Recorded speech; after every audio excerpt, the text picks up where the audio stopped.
Distinguished delegates, ladies and gentlemen, we're 2 delegates away from quorum, 2 parties away from quorum. Thank you.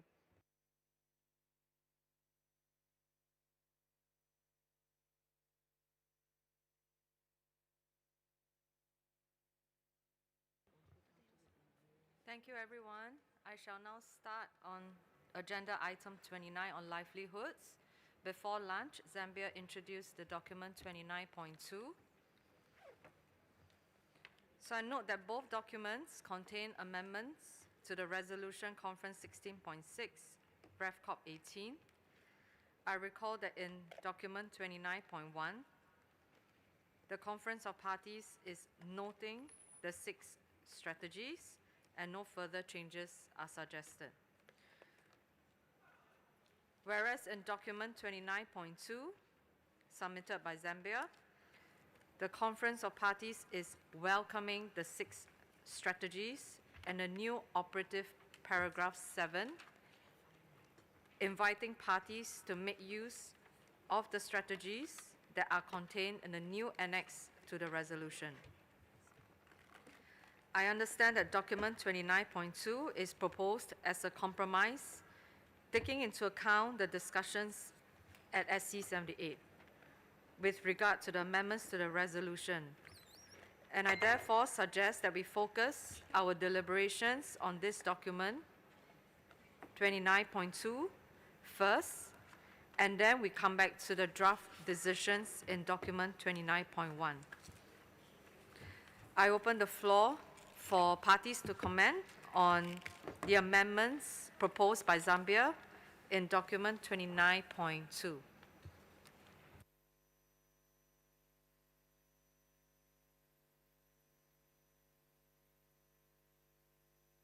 Botswana, you have the floor. Thank you, Chair. Botswana wishes to align herself with the amendments to Res COP 16.6, Rev COP 18, proposed in the annex to CoP20 Doc 29.2 by Zambia. We in particular welcome the incorporation of the 6 revised strategies highlighted in the guidance for facilitating the participation of indigenous peoples and local communities in legal and sustainable trade in CITES listed species in the proposed amended resolution, and we look forward to their application and implementation. Thank you. Japan, you have the floor. Thank you, Chair. Japan appreciates the Standing Committee's efforts in preparing this document, as well as Zambia's contribution through its submission on this matter. Japan believes that the participation of indigenous peoples and local communities in the CITES process is essential for the effective implementation of CITES. At the same time, as highlighted in the IPES assessment on the sustainable use of wildlife species, wild species are indispensable for the food, livelihood, and cultures of billions of people. The sustainable use of wild species contribute to the livelihood of indigenous people and local communities through subsistence use as well as through market transactions, and these points are duly reflected in the guidance. Therefore, respecting the discussions held at SC 78, Japan supports the proposals and the strategies contained in the document 29.2 submitted by Zambia. Thank you. Tanzania, you have the floor.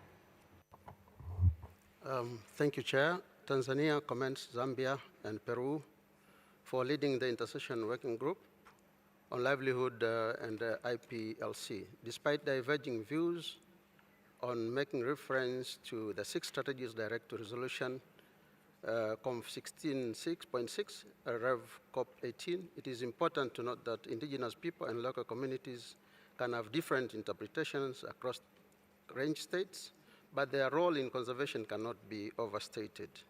Tanzania supports recommendation by the Standing Committee contained in the paragraph 10 of CoP20 Doc 29.1. The proposed amendments in the resolution COP 16.6 Rev COP 18 and the additional amendments proposed by Zambia.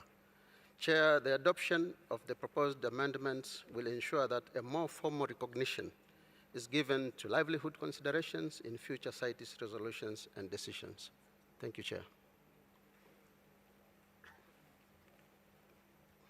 Canada, you have the floor. Thank you, Chair. We know based on our discussion at the last standing committee that there were different perspectives on this agenda item.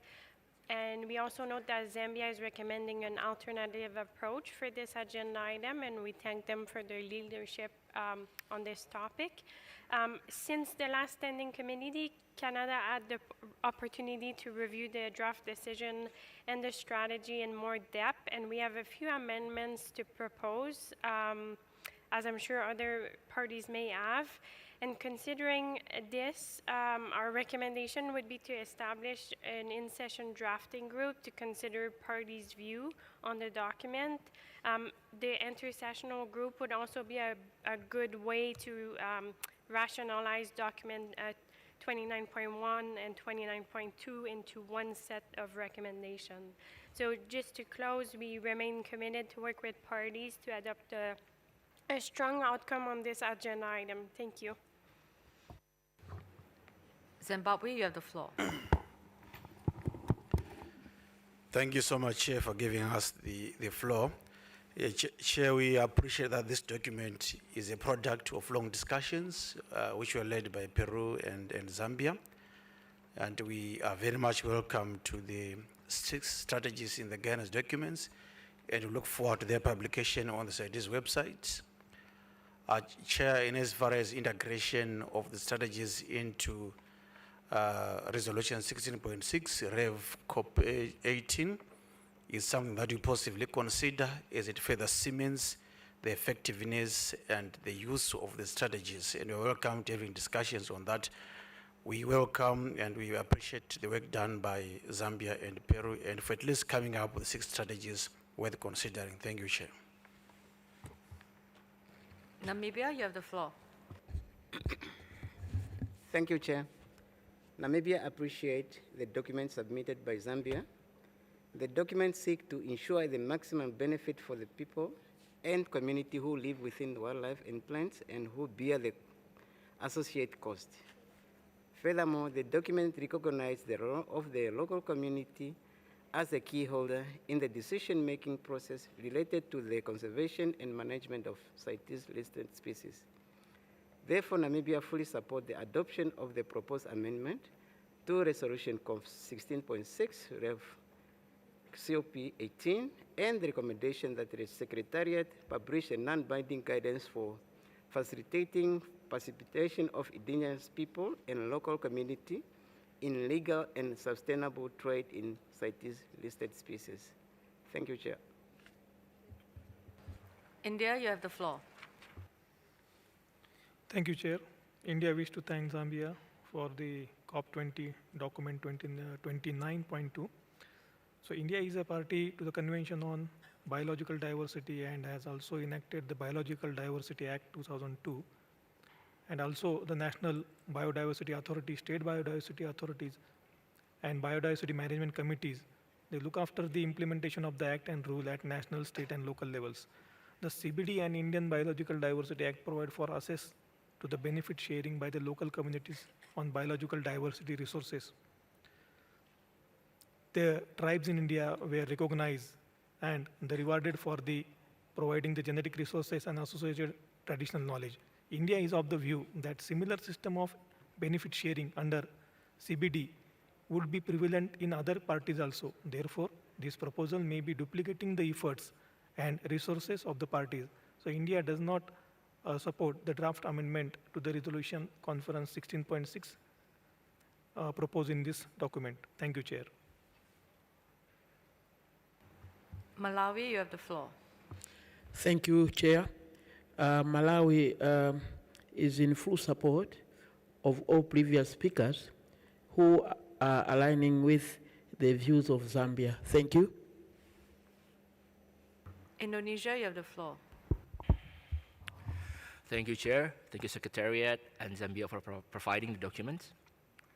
Indonesia recognized the close link between biodiversity conservation, human rights, and sustainable development as reflected in the 2030 agenda, which include eradicating poverty, ensuring food security, and building resilient livelihoods. We affirm the rights enshrined in the Universal Declaration of Human Rights and the International Covenant of Economic, Social, and Cultural Rights. particularly the rights to food and to an adequate standard of living. CITES implementation must support, not undermine, the food security and economic well-being of indigenous people and local communities who depend on wild species for their cultural and economic livelihoods. Their contribution to biodiversity protection is indispensable. On the proposal for a new working group on right-based approaches, Indonesia believes this might be premature given current resource constraints. We encourage parties instead to strengthen existing framework by reporting on national effort to integrate human rights and food security into CITES implementation, and by sharing best practices at future conferences of the parties. This keeps conservation and sustainable use of CITES listed species as the primary focus while leveraging indigenous people and local community contributions.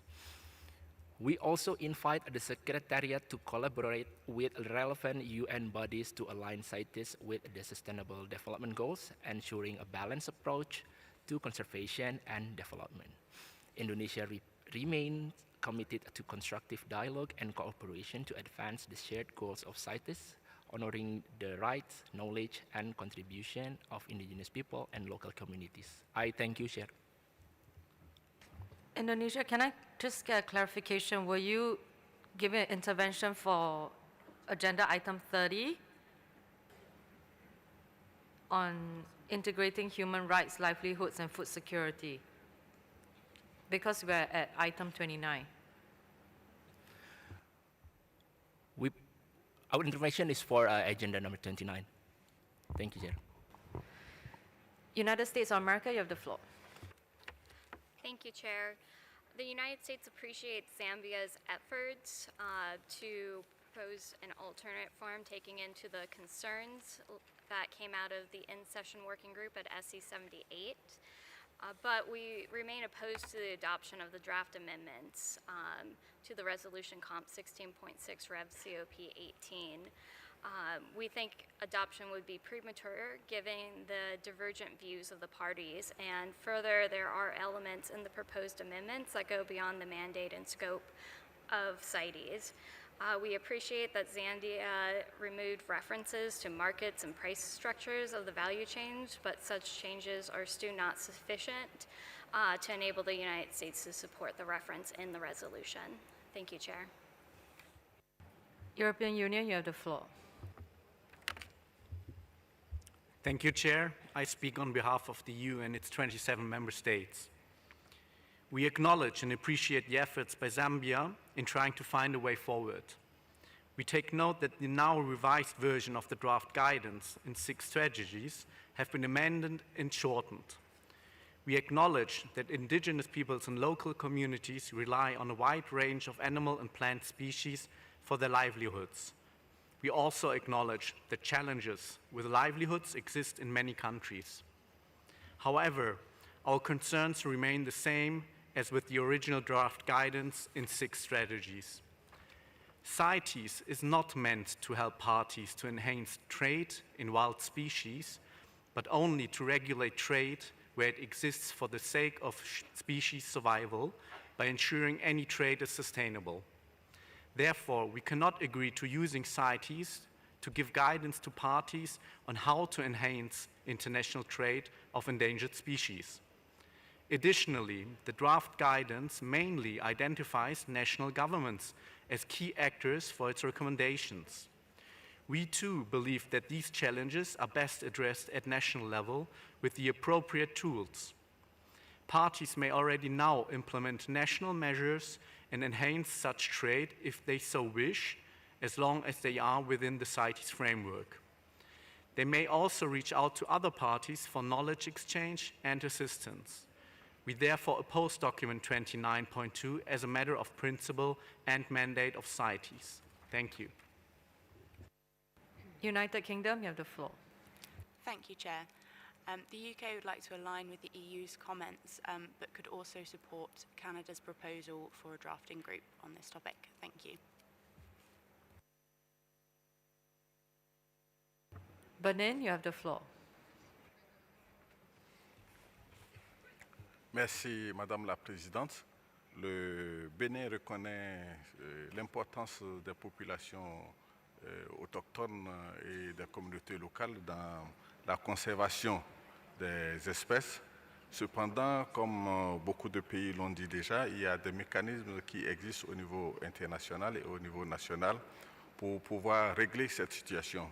Et présenter tel que dans le document, nous pensons que c'est hors du mandat de la CITES et le Bénin s'oppose donc à l'adoption de ce document et aux 6 stratégies qui ont été énumérées, joignant ainsi sa voix à l'Inde et aux États-Unis.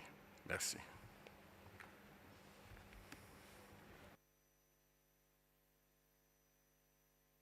China, you have the floor. Thank you, Chair. China appreciates the efforts of the co-chairs of the working group and thanks the Secretariat for their support in advancing this agenda item. China supports document 29.2 and the revised 6 strategies it contains, and also supports the corresponding amendments to Resolution COP 16.6, Rev COP18 on CITES and livelihoods, under which the 6 strategies would be welcomed in the preambular paragraphs, and parties would be invited in the operative paragraphs to implement these strategies so as to achieve win-win outcomes for conservation and development. Thank you, Chair. Mexico, you have the floor. Gracias, señora presidenta. México reconoce el trabajo de Zambia, pero apoyamos con la creación la propuesta de creación de un grupo de trabajo y en su caso participaríamos en el mismo. Gracias, presidenta.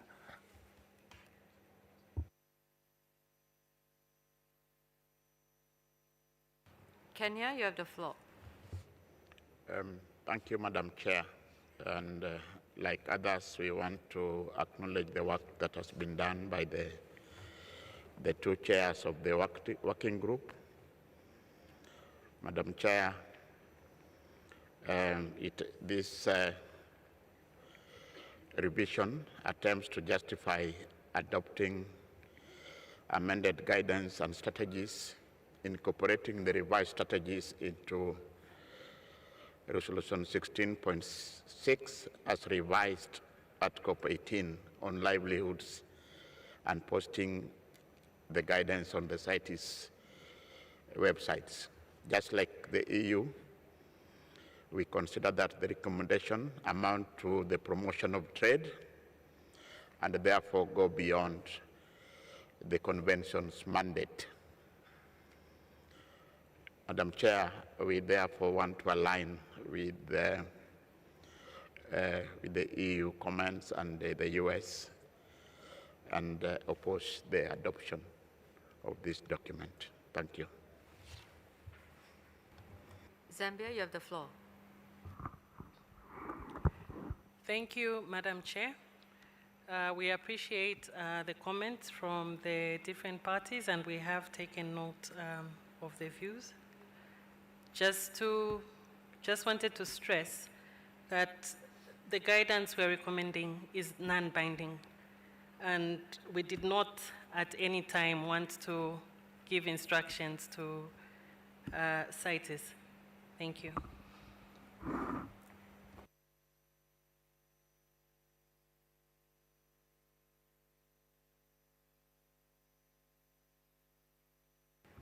I now open the floor to non-parties and observer organizations.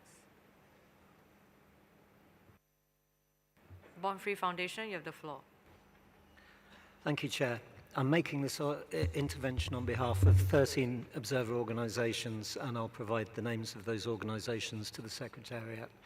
Regarding document 29.2 from Zambia, we agree with the concerns articulated by Kenya and others. We believe these proposals go beyond the Convention's mandate and amount in effect to trade promotion and potentially undermine parties' rights to impose stricter domestic measures which are enshrined in Article 14 of the Convention. They also assume that trade in CITES species is always beneficial to indigenous peoples and local communities, which may often not be the case. We are also concerned that the title of the revised 6 strategies in the documents deletes reference to indigenous peoples and has also been changed from strategies for maximising benefits to strategies for facilitating the participation of rural communities in trade. For these reasons, we strongly urge parties to reject the recommendations in this document and those in document 29.1 which did not achieve consensus within the working group. Thank you.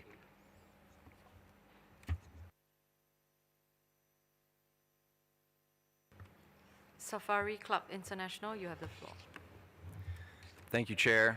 Safari Club International thanks Zambia for its leadership of the Intersessional Working Group and for its recommendations in Doc 29.2. As CITES has recognized many times, conservation is most effective when local communities benefit from sustainable use of wildlife. Iconic CITES livelihoods case studies include markhor and ibex hunting in Tajikistan, harvest of vicuña fiber in Peru, and trade in crocodile products from a number of countries. We celebrate these conservation successes and encourage parties and other stakeholders to look for ways to learn from them. Encouraging positive conservation outcomes via sustainable international trade most certainly is not beyond the scope of the Convention. To that end, we urge the parties to welcome the non-binding, and I stress non-binding, guidance, the 6 strategies, and amendments to Res Comp 16.6 proposed by Zambia. Thank you.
Okay, thank you. So based on what I'm hearing, I'm actually hearing more people opposing the acceptance of the resolution in 29.2. But there were also suggestions for a working group from some parties to come to a landing point. So to move forward, my suggestion would be to form a working group to work on the draft resolution to see if we can come to some common ground, the language, to actually revise the draft resolution 16.6. I would like to see if there's any objection to the formation of a working group as a compromise. European Union, you have the floor. Thank you, Chair. Speaking on behalf of the EU and its 27 member states, we feel there was not enough support for a working group. Also, we have to acknowledge that we already had extensive discussions within the working group, which did not lead to a consensus solution or a way forward. So regarding the capacity issues that we have, we are opposed to an in-session or inter-session working group. Thank you. United States of America, you have the floor. Thank you, Chair. The United States agrees with the European Union.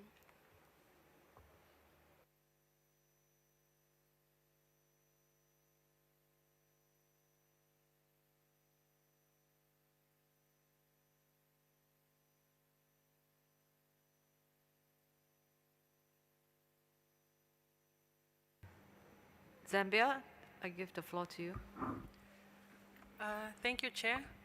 Zambia welcomes the suggestion of the chair to have a working group, if it can be taken into consideration. Zimbabwe, you have the floor. Thank you, Chair. We agree with you on having a working group to further look at this. Thank you, Chair.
Okay, I don't hear, because I don't, there is still, people who do not want to form a working group and versus those who want. So can I suggest that we put this on hold and we go to the draft decision first, then we come back again to this resolution? Kenya, you have the floor.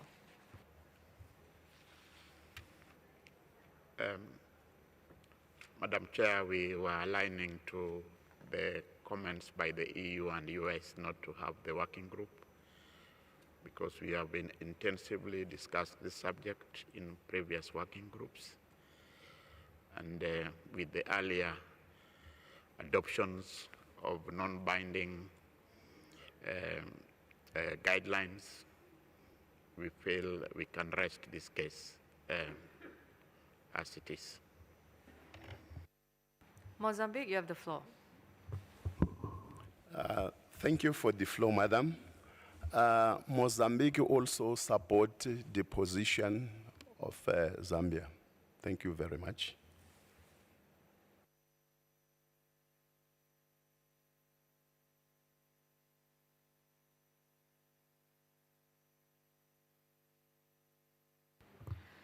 Okay, now we'll move on to the draft decisions in document 29.1. So as mentioned, for the resolution we'll put on hold, we'll come back to this later on. So please go to 29.1, the draft decisions on livelihoods. I open the floor for comments. United States of America, you have the floor. Thank you, Chair. The United States opposes adoption of 20AA, little a, 20BB, little c, and 20CC, little a, but otherwise support the draft decisions in Annex 3 of the document. The United States strongly opposes inclusion of 20AA, little a, as it is about access and benefit sharing, which falls outside the CITES mandate and is addressed in other multilateral environmental agreements. So we would propose the deletion.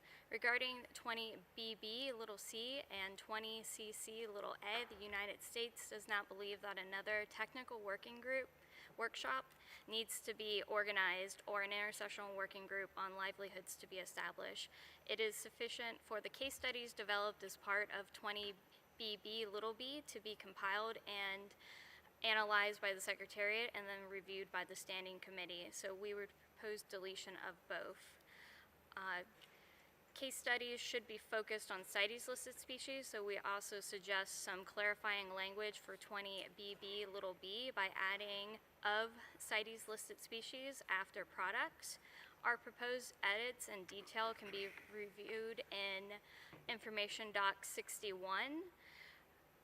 If the chair would prefer, I can read our edits on the floor, but there are quite a few edits, and I want to be conscious about our time. Thank you.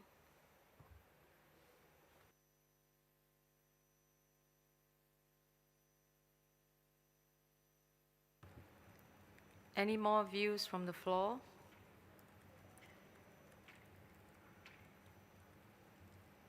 Zambia, you have the floor. Thank you, Madam Chair. I would like to state that we do not agree with the suggestions made by the USA and would like to propose that the draft decisions are accepted as is. We are also stressing that it will be important to continue with these discussions, so the proposal for having the working group, it should still be on the table. Thank you, Madam Chair.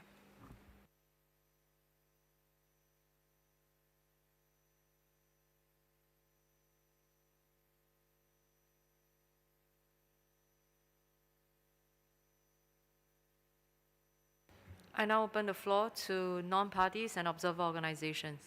Born Free Foundation, you have the floor. Thank you, Chair. I'm making this intervention on behalf of the same 13 observer organisations as for the previous item. We urge parties to oppose the proposals in document 29.1 for the reasons articulated in our comments relating to document 29.2. In addition, after much intersessional deliberation and debate at the Standing Committee, no consensus could be agreed on the strategies. It's therefore our view that they should not be referenced in either the preamble or the operative section of Resolution 16.6 Rev CoP18. If they are to be provided to parties as guidance, they should be further amended to highlight the benefits of CITES listings and associated implementation measures to Indigenous peoples and local communities in terms of species protection and sustainability.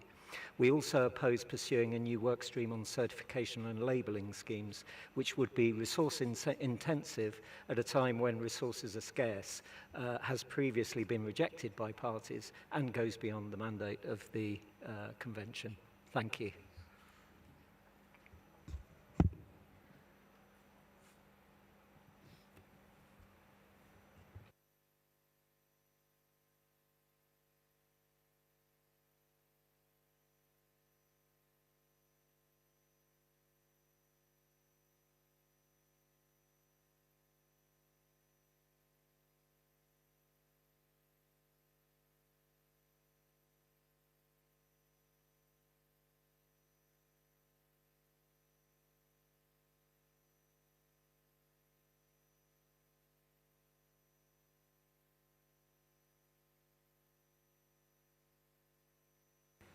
Malaysia, I give you the floor. Thank you, Chair. Thank you, Secretary, for clarifying the minor technical issues just now. Malaysia aligns itself with the views expressed on the importance of integrating livelihoods into CITES implementation. We support the proposal to recognize the 6 strategies contained in Annex 1 of this document within Resolution Conf 16.6. These strategies provide a clear and practical framework for empowering our rural and indigenous communities, ensuring their benefit from the legal and sustainable trade of CITES-listed species. And regarding the draft decision in Annex 3, Malaysia supports decisions 20.AA to 20.CC, and we see great value in developing case studies on certification and labeling systems, particularly community-driven approaches, and are willing to share our national experience, for instance, with the sustainable harvest of the water monitor lizard and reticulated python. In conclusion, Malaysia supports the adoption of 6 strategy and the draft decision and look forward to collaborative work in the intersessional period. Thank you, Chair. Zambia, you have the floor. Thank you, Chair. We appreciate the comments from Born Free and look forward to discussing the matters further in the working group. The certification and labeling system is Rev 16.6 and not beyond the CITES mandate. Thank you, Chair. European Union, you have the floor. Thank you, Chair. May I first ask for clarification? Are you seeking interventions now only on document 29.1 recommendation letter B?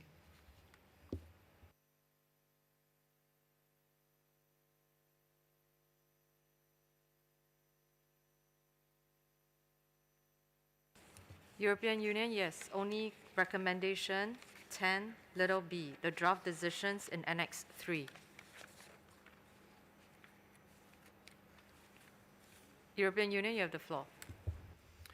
Thank you, Chair, for the clarification. I speak on behalf of the EU and its 20 member states. Regarding recommendation B, we support draft decision 20AA with one amendment to 20AA letter A. Here we suggest replacing for both men and women with all genders. Decision 20AA letter A would then read, and benefit equitably all genders. This would bring the language in line with accepted language, for example, in ResConf 19.3 on gender and international trade in wild fauna and flora, and in decision 19.51. We will share this in writing with the Secretariat. Continuing regarding recommendation B, we oppose draft decisions 20BB and 20CC. Most tasks included in 20BB can be fulfilled at national level, including the implementation of case studies.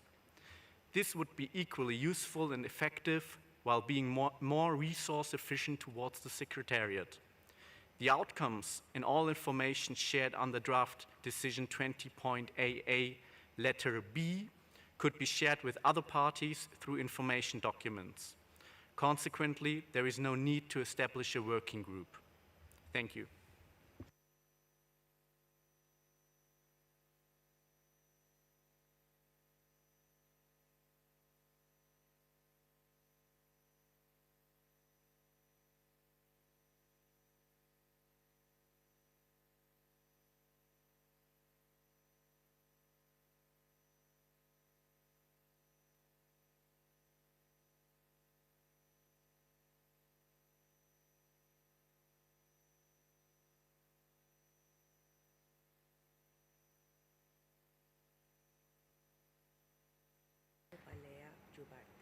Instituto Balea Hubate, I give you the floor.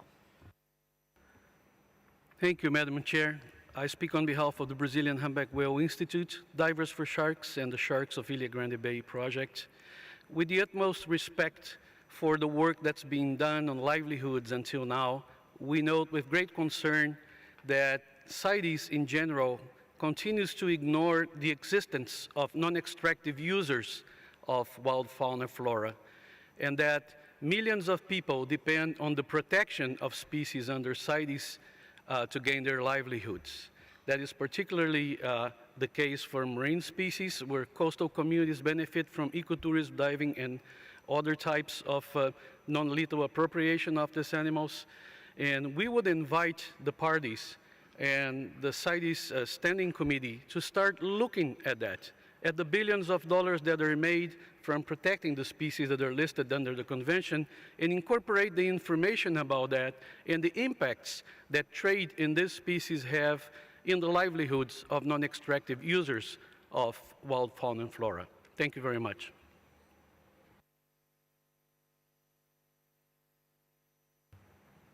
Canada, you have the floor. Thank you, Chair. The only comment we add on the draft decision was related to paragraph 20AA, Lelo A.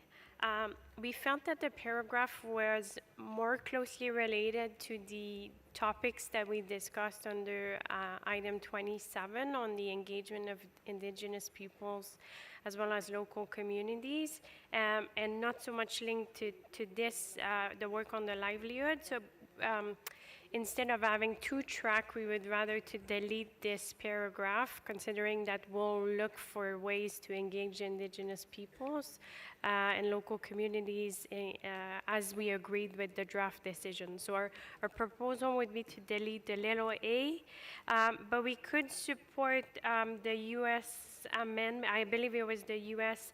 who recommended to add CITES listed species under paragraph 20BB, Lelo B. Thank you. China, you have the floor. Thank you, Chair. China supports the draft decisions set out in Annex 3 to document 29.1. We believe that continuing case studies on certification and labeling schemes, summarizing and disseminating successful experience, and promoting exchanges among regions and countries are effective ways to increase the added value of community products, enhance their competitiveness in international markets, and thereby ensure that conservation and livelihoods are mutually reinforcing. Thank you, Chair.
Okay, thank you. I hear all the comments, and so I will just go step by step through all the decisions one by one and suggest my way forward. And if you have any objections, please press your button. So first, 20AA little a, I think there were comments that is already addressed elsewhere, and also there were edits. So I think my way forward is to delete this paragraph since the issue is already addressed elsewhere. 20AA little b will stay. 20BB little a will stay. 20BB will be amended to include of CITES listed species. I'll read out the whole paragraph. Support the development of case studies on the use of certification and labeling systems for products of CITES listed species from indigenous peoples and local communities in international trade to explore feasibility and identify best practices.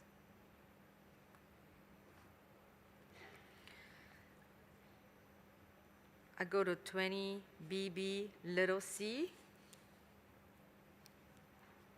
It'll be deleted.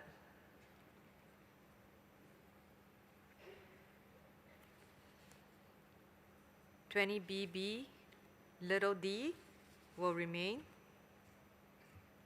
Except for C. Except for little C.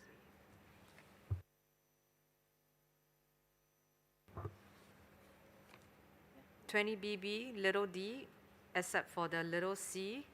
So it will read, report to the Standing Committee on progress made with regard to the implementation of paragraphs A and B, and make recommendations on possible next steps as appropriate.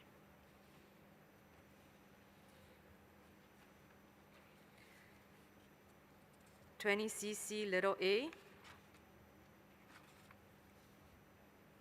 to be deleted.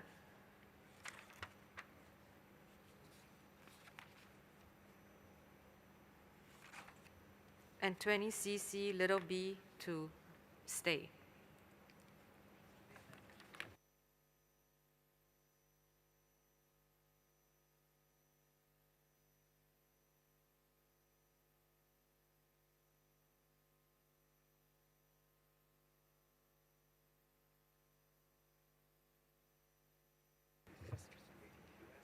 Sorry, so for 20cc little b,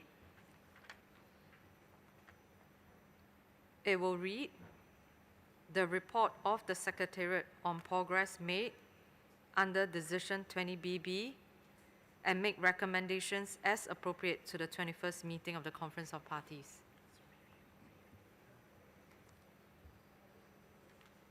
I'll read again. So 20ccb will read, review the report of the Secretariat on progress made under Decision 20BB and make recommendations as appropriate to the 21st meeting of the Conference of Parties. European Union, you have the floor. Thank you, Chair. I'm a slow thinker, so could you maybe repeat 20BB slowly? Thank you. So for 20BB, the amendment will be in little b.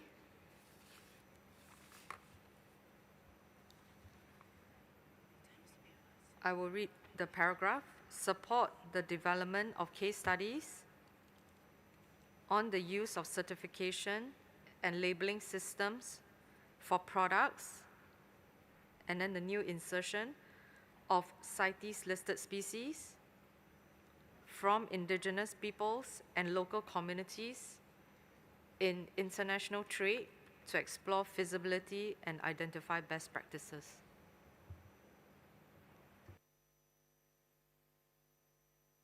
Fiji, you have the floor. Thank you, Madam Chair. I'm just trying to seek clarity on why there is going to be a deletion of C.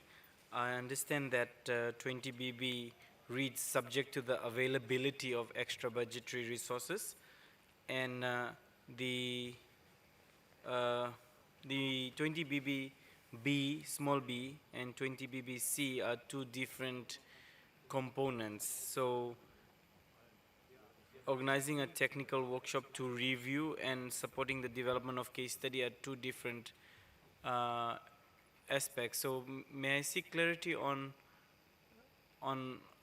the justification for the deletion of 20BB small c?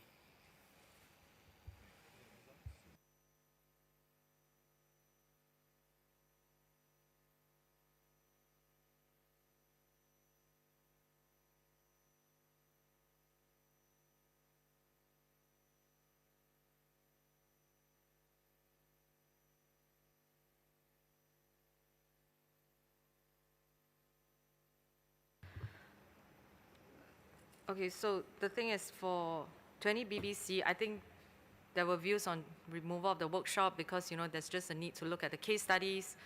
So I'm just trying to find a common ground on what everyone agrees.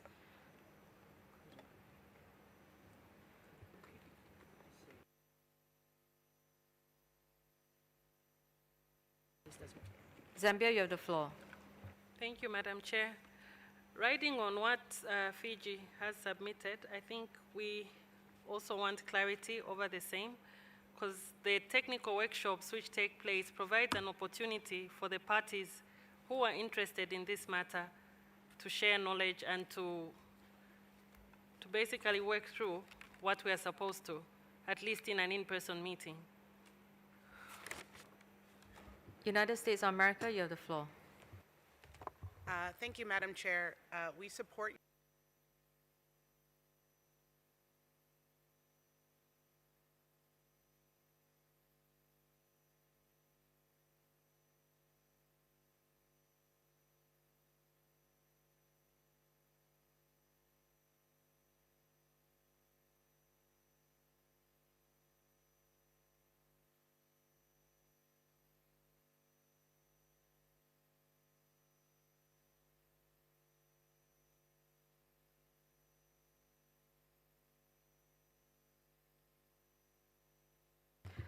Okay, so I'm just gonna go through the amendments again, my approach for, to move forward.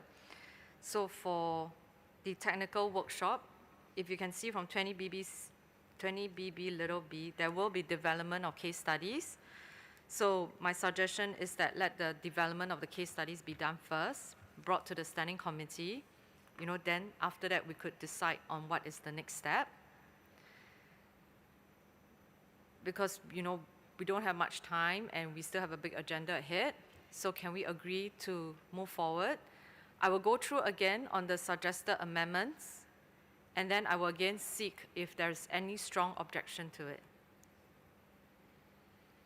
So going through Annex 3, document 29.1, 20AA little a will be deleted. 20AA little b will stay. 20BB little a will stay. 20BB little b will read, support the development of case studies on the use of certification and labeling systems for products, new text of CITES listed species. And then it follows, from indigenous peoples and local communities in international trade to explore feasibility and identify best practices. 20BB little c will be deleted. 20BB little d will read, report to the Standing Committee on progress made with regard to the implementation of paragraphs A and B, and make recommendations on possible next steps as appropriate. 20CC little a will be deleted.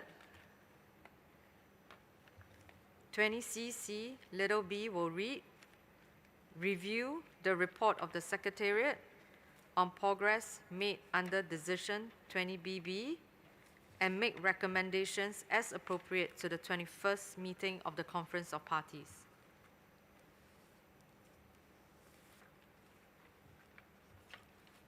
Are there strong objections? I do not see.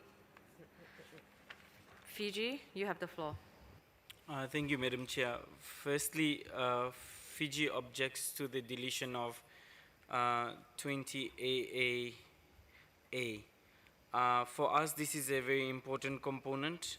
Deletion of A, small a, would remove the core policy commitments on rights, equity, gender, and governance. We also think that the operational paragraph on B does not actually replace the dimensions that are covered in A.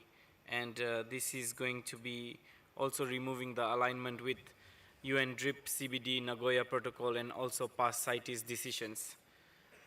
We can recommend a streamlined version if you would like, for the purposes of parties that are not supportive of the inclusion of A, but we are not in favor of removing 20AA small a. I can provide a streamlined text where needed. In terms of 20BBC, we had, while we understand the opportunity to streamline. Fiji, I'm looking for objections to my proposal. So I noted that you do not agree. So I'm looking at the floor for any more objections to my proposed way forward. I do not see any. So Fiji, do you want to break consensus? Like you, yeah, because I think I do not see anyone objecting to my way forward. We will record your objection in the summary record.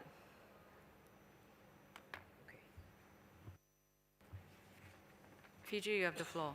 Yeah, please do note our objection on the removal of 20AA small a. Thank you.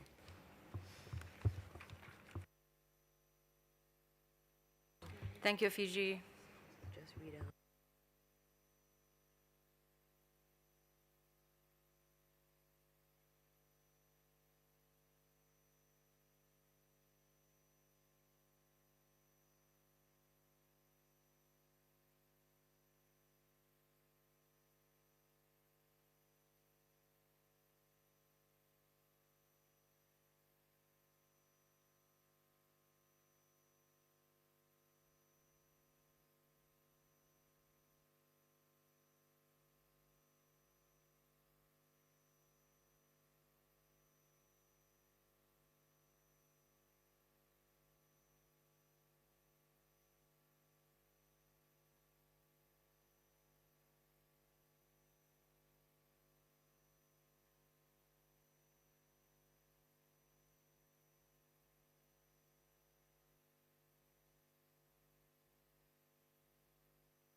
Okay, now I'm going to go back to the resolution, the draft amendments to Resolution Conference 16.16 in document 29.2. Okay, I did not hear a lot of support for the draft resolution.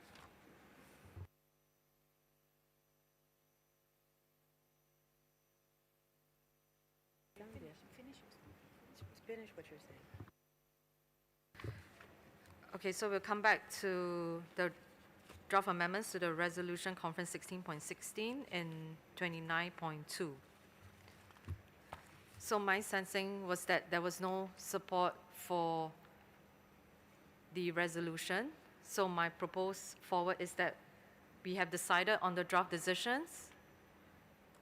Can we work on the draft decisions first with the case studies and then decide what amendments to make to the resolution and then propose to the next COP?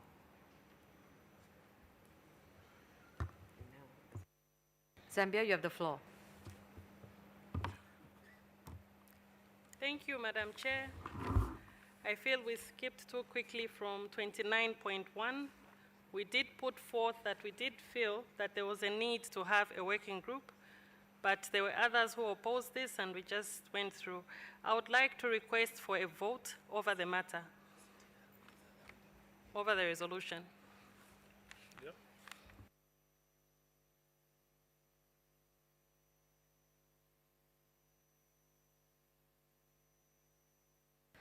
Zambia, can you repeat again what do you want to vote for?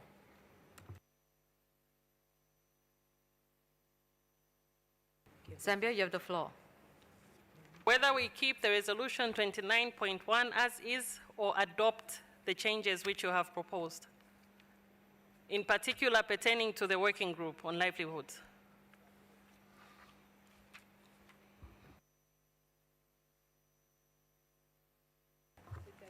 Sorry, Zambia, so you are referring to the draft decisions in 29.1? Yes, ma'am.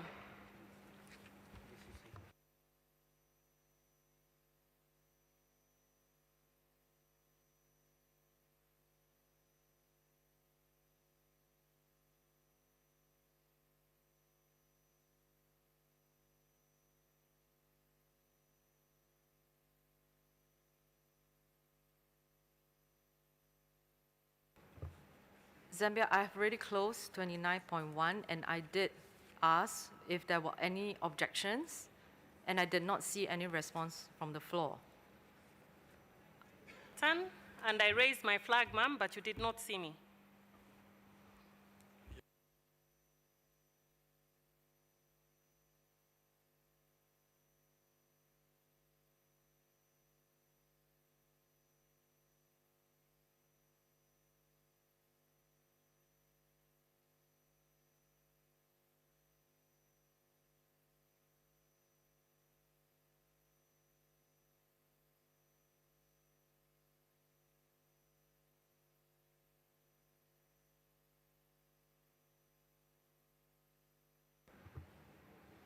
Zambia, I did ask if there are any objections before I closed the item, and there were no response from the floor. I already closed the item and I do not wish to open it again.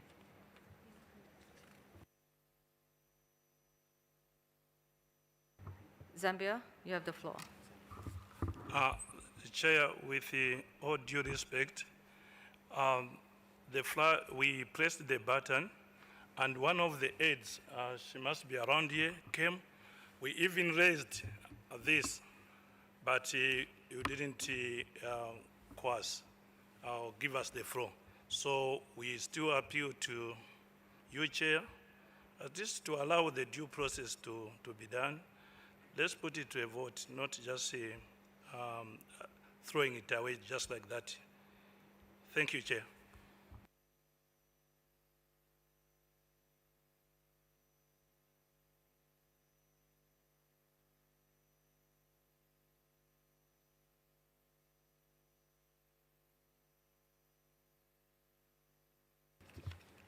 Zambia, can I just confirm that you're challenging my decision to close the item?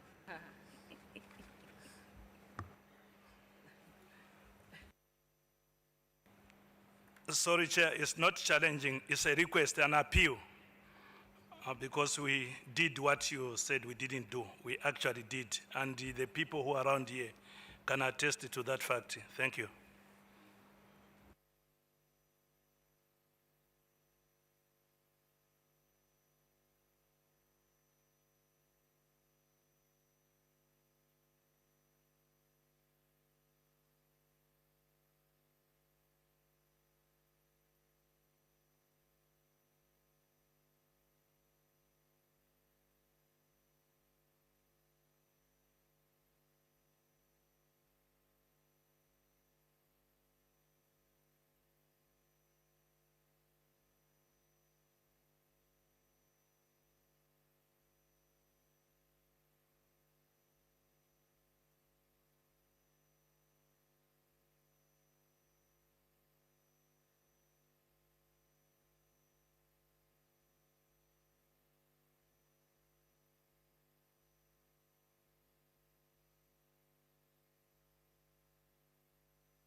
I'll give the floor to the Secretariat. Thank you, Chair. So if we understand the appeal from Zambia, from the Secretariat, Zambia is appealing against the decision of the Chair to close the debate of this item based on the compromise proposal on the draft decision. And if that's the case, Zambia, you are asking for a vote against the decision of the Chair to close the debate. Can you confirm that this is what you're asking for, to reopen the debate of the draft decisions contained in document 29.1? Thank you.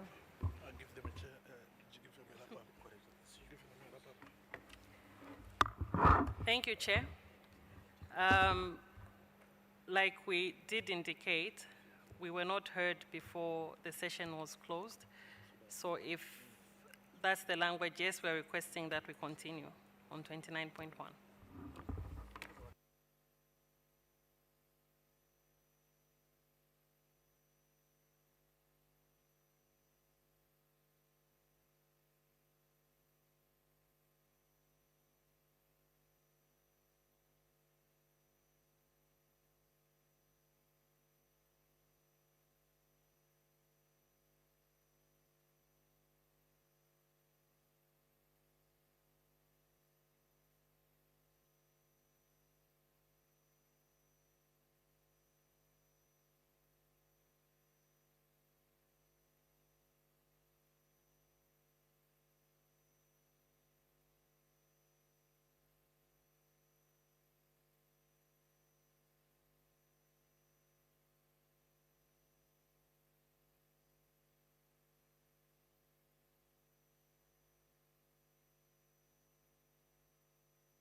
Okay, so I see that Zambia does not agree with my decision to close the debate on Agenda 29.1, Recommendation 10B. So in accordance with Rule 20, Paragraph 1, I shall immediately put to vote the appeal that has been formulated to my ruling. My ruling of closing the debate on Agenda 29.1, Recommendation 10B, shall stand unless a simple majority votes otherwise.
So if you vote yes,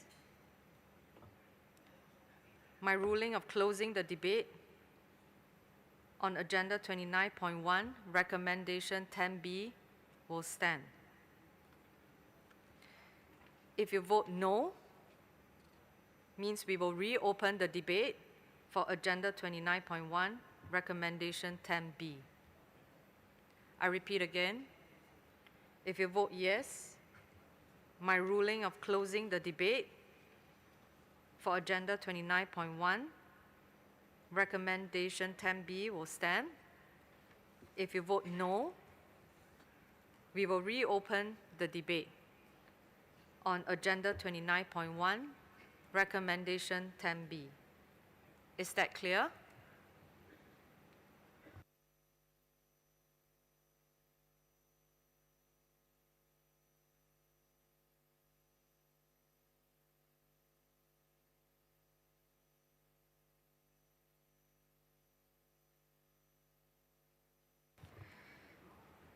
This is a vote for agenda item 29.1. The voting is by normal vote. I repeat again on what you will be voting on.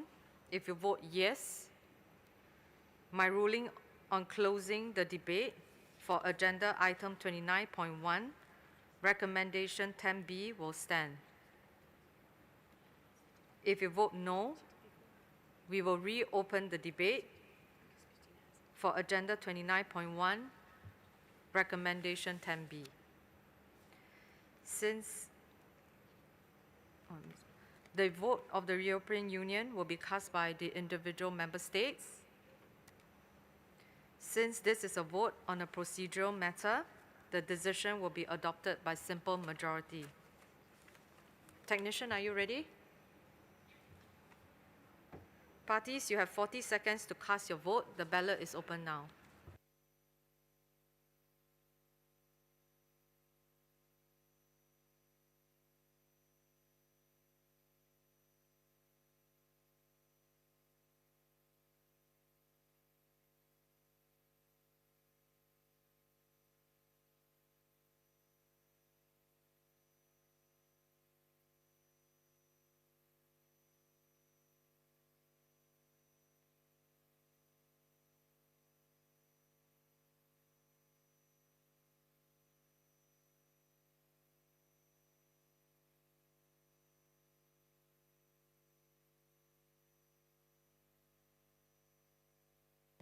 40 seconds is up. The ballot is now closed.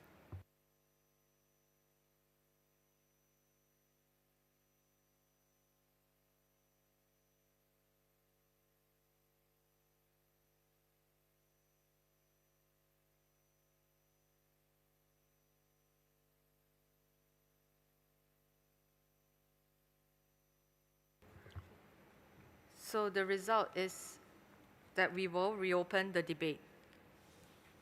Technicians, please show the result on the screen.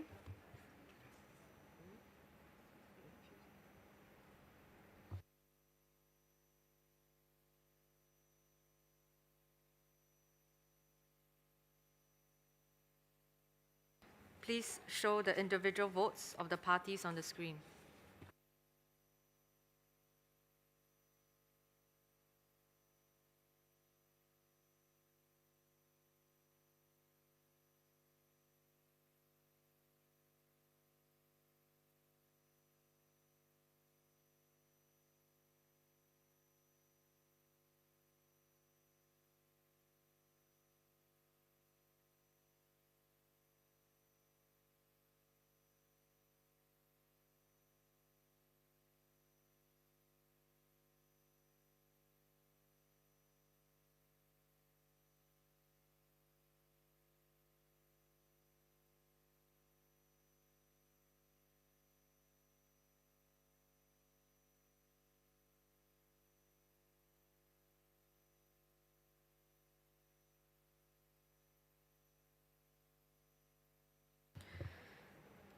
Okay, now that we have reopened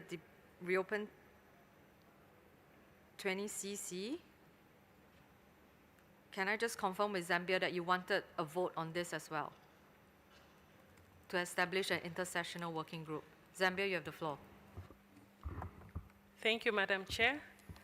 Yes, as indicated earlier, we did not agree with the decision to delete 20cca, as we feel it is very important for us to continue carrying out the work in livelihoods. Thank you, Madam Chair. So if possible, yes, we can have a vote on this.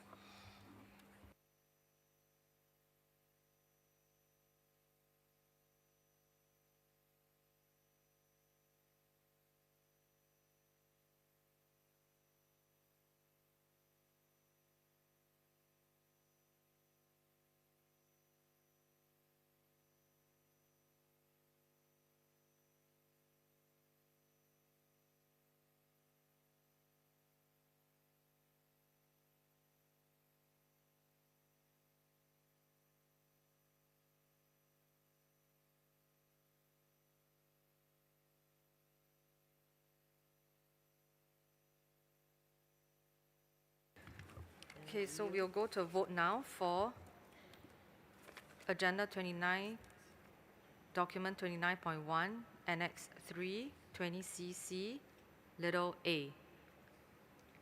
If you vote yes, 20cc, little a will be retained. If you vote no, 20cc, little a will be deleted. I repeat again. If you vote yes, 20cc, little a will be retained. If you vote no, 20cc, little a will be deleted. This is a vote for agenda item 29. The voting type is by normal vote. The vote of the European Union will be cast by the individual member states. So I repeat again on what you'll be voting. If you vote yes, 20cc, little a will be retained. If you vote no, 20cc, little a will be deleted. Since this is a vote on a substantive matter, the decision will be adopted by 2/3 majority. Technician, are you ready?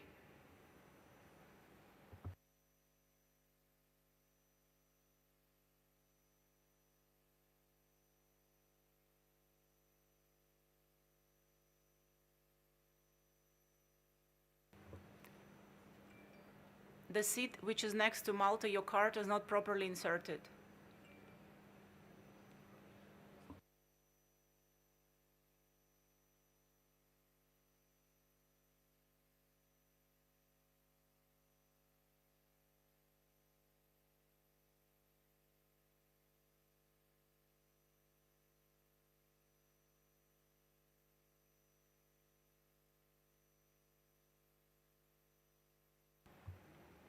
Parties, you have 40 seconds to cast your vote. The ballot is open now.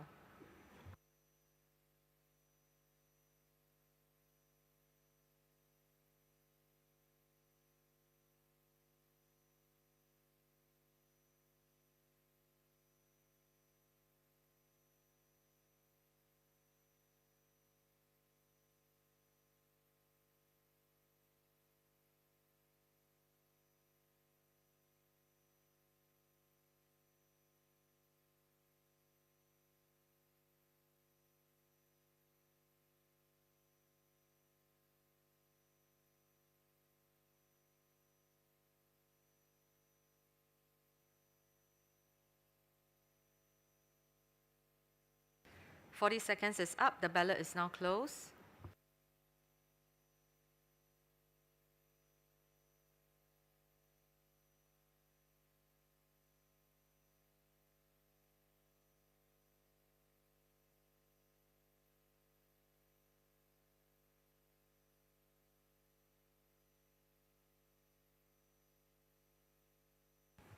The results is that 20cc little a will be deleted.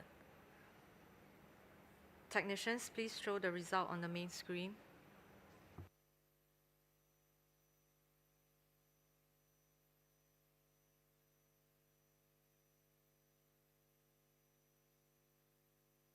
Please show the individual votes of the parties on the screen. Thank you.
So now I will close that item and come back to the resolution.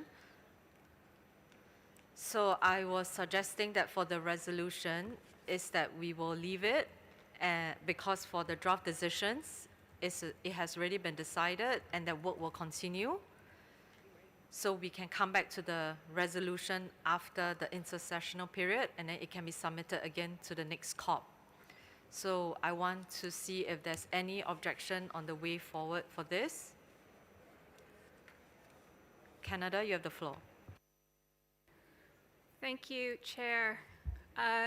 So in following the debate, I think I may have been a little lost. So I would appreciate some clarification. I believe you're suggesting that we simply don't agree to the resolution amendments either in 29.1 or 29.2.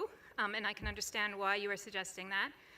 If I understand correctly, your suggestion is because the decisions we've adopted will give us more opportunity to discuss. If so, I note that the decisions that we just agreed, just by vote here, are rather narrowly focused, and I wonder if perhaps, to take up your suggestion, if we need either to add to the decision or to create a new decision so that we can target the review of the 6 strategies that were under the discussion that we had here. I know that the intersessional working group did a lot of work on this matter, and I really thank Zambia for trying to work further on it to find a compromise. I feel like While we have worked on this for a while, I think we should give it another shot through the intersessional period, and again review these strategies deliberately. So that would be, if I understood your proposal correctly, I would like to put that on the table as a compromise. Thank you, Chair. Senegal, you have the floor. Merci Madame la Présidente. Je voudrais remercier ici la Zambie pour avoir tenu vraiment à une idée qui leur est chère, mais c'est ça aussi la démocratie, le non l'a remporté. C'est ce que cela veut dire, parce que ça c'est un problème qui est posé, voilà 3 COP, ça revient. Mais je dis toujours, si ce groupe de travail doit être mis pour que la question soit étudiée en intercession, je suggère au secrétariat de la CITES de demander à chaque pays qu'est-ce qu'il donne en contrepartie aux peuples autochtones dans la gestion des ressources naturelles. C'est important. Il y en a des gens qui parlent ici, alors qu'en réalité, c'est des miettes qu'ils donnent au peuple, même dans leur loi nationale. Je donne l'exemple du Sénégal.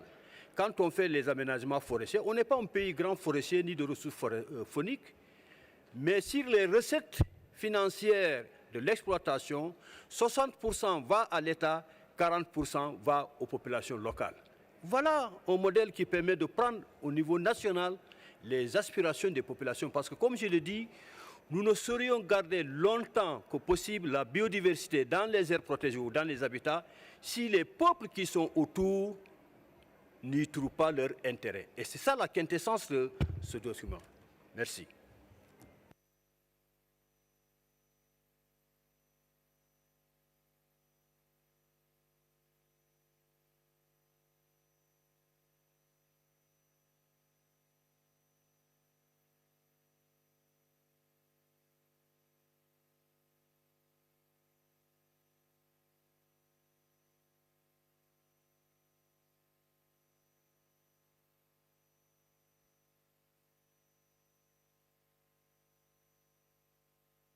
Okay, I hear Canada's suggestion, and I understand that a lot of work has gone into this, and we do not want to lose the work. So can I suggest that, I think Canada also suggested for a draft decision so that the work can continue. To move forward, can Canada draft something and post it as an in-session com doc so that we can decide later on?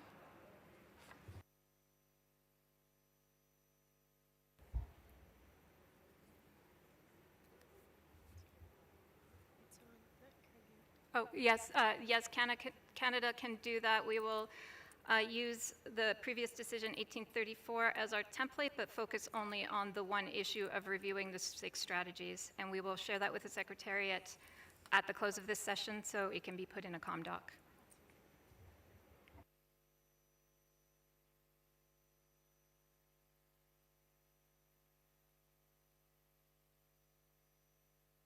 United States of America, you have the floor. Yes, Chair, thank you so very much. We have been discussing this issue for quite some time, and I know it's important to a lot of parties, but I have not seen any support for Canada's way forward. And so I'd just like to maybe see if there is any support before we start talking about a com doc and keeping this agenda item open.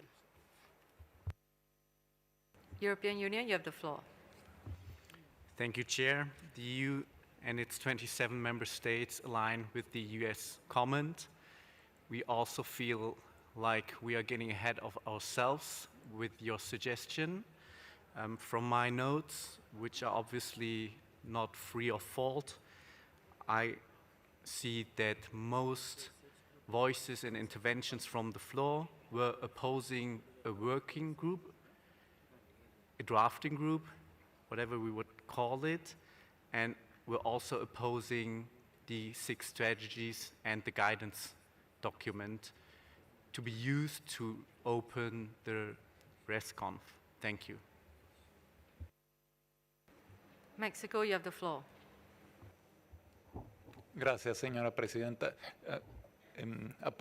México apoya la propuesta de Canadá. Gracias. China, you have the floor. Thank you. China supports Canada's way forward. Thank you. Tanzania, you have the floor. Thank you, Madam Chair. Tanzania echo support to Canada. Okay, I have a long list. Can I suggest that if you support Canada's suggestion, please press your button. Technician, can you please clear the screen first?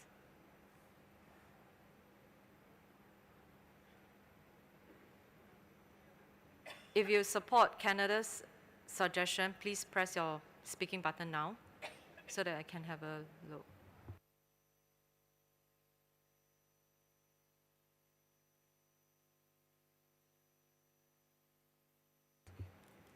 Okay, I have overwhelming support for Canada's way forward.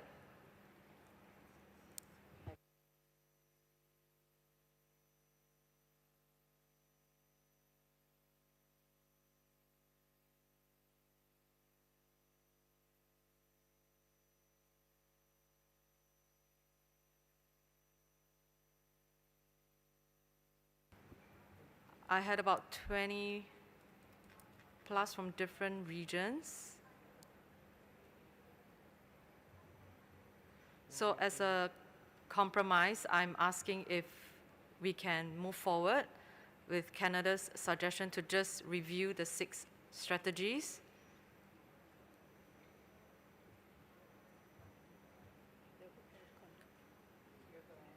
European Union, you have the floor. Thank you, Chair.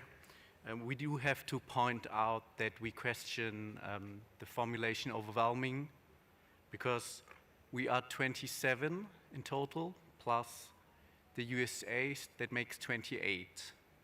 So in terms of majority, we would see it differently from you, Chair. Thank you.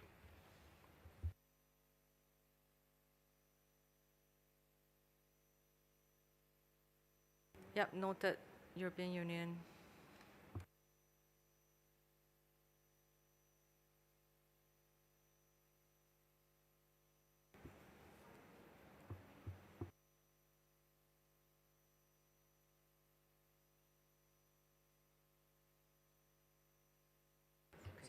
Canada, can I get your agreement to draft the draft decision and put it as an in-session ComDoc? Thank you. Yes, Chair.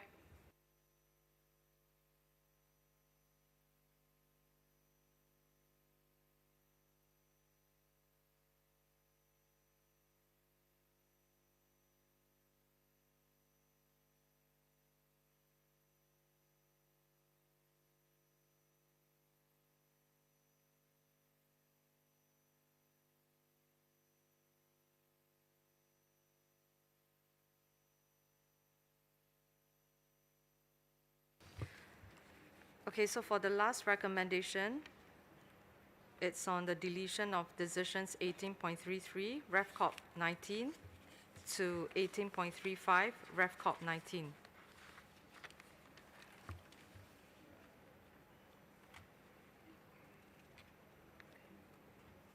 I would like to see from the floor if there's any objection to the deletion of these decisions.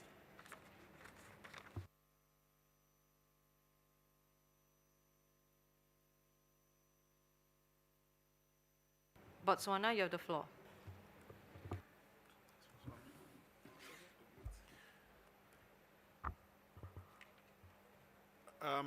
Apologies, Chair. I think that was from the previous vote. Zimbabwe, you have the floor. Sorry, Chair, it was an error from the previous instruction. Okay, so the committee accepts the deletion of decisions 18.33, Ref Corp 19 to 18.35, Ref Corp 19. Thank you.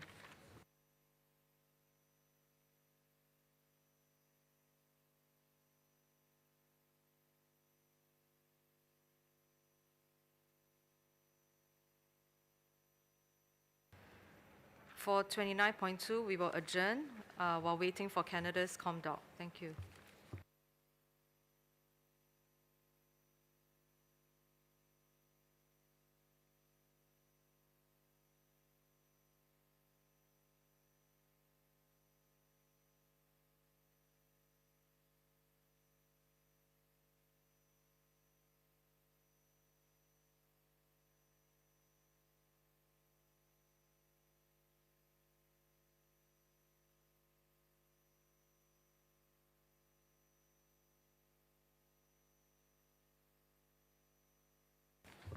The next agenda item is 30, which is the discussion of a draft resolution on integrating human rights, livelihoods, and food security into the implementation of CITES.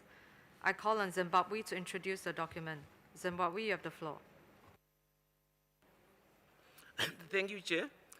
Zimbabwe fully embraces the integration of human rights, food security, and livelihoods into wildlife and habitat conservation. Such recognition has its roots in the rights enshrined in the Universal Declaration of Human Rights and the International Covenant on Economic, Social, and Cultural Rights, particularly the right to an adequate standard of living and the right to food. It is important that the implementation of CITES supports and does not undermine the livelihoods and food security of indigenous peoples and local communities who depend on wild species.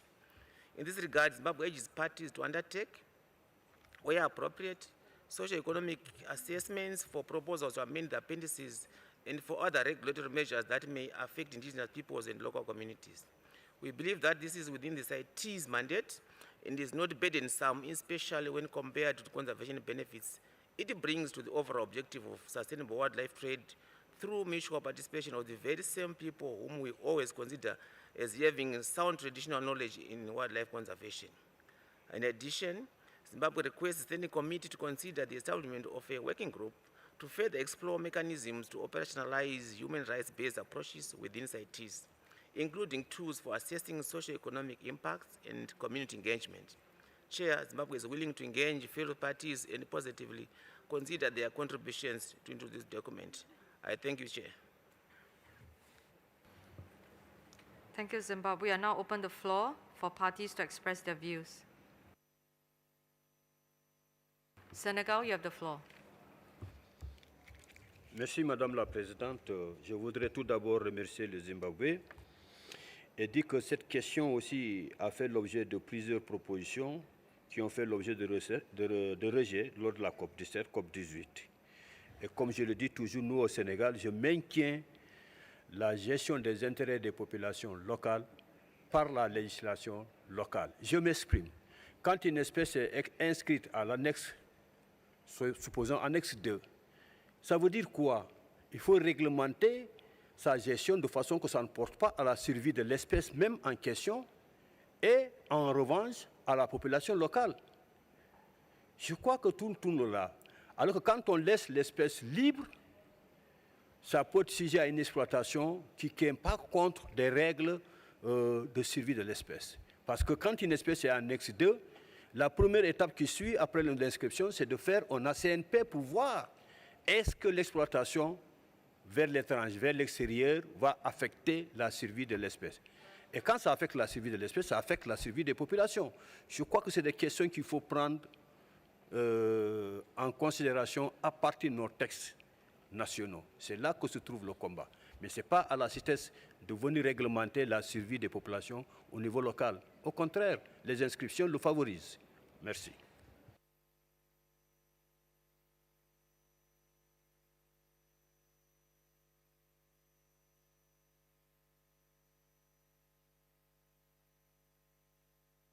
United States of America, you have the floor. Thank you, Chair. The United States strongly opposes adoption of the draft resolution proposed in this document. While well-intended, the integration of human rights and food security considerations into the development, review, and implementation of CITES decisions would expand CITES beyond its intended scope, create redundant obligations, and potentially undermine the Convention's effectiveness. In addition, to the extent the issue raises in this proposal are within the mandate of the Convention, they are already being addressed under the resolution COMP 16.6, Rev. COP 18 on CITES and livelihoods, as well as documents that we have already previously discussed on document 27 and document 29. Thank you, Chair. India, you have the floor. Thank you, Chair. India wish to thank Zimbabwe for document COP20, document 30. India is of the view that this matter requires more deliberations and the committee may consider to constitute an in-session working group for deliberating on the issue.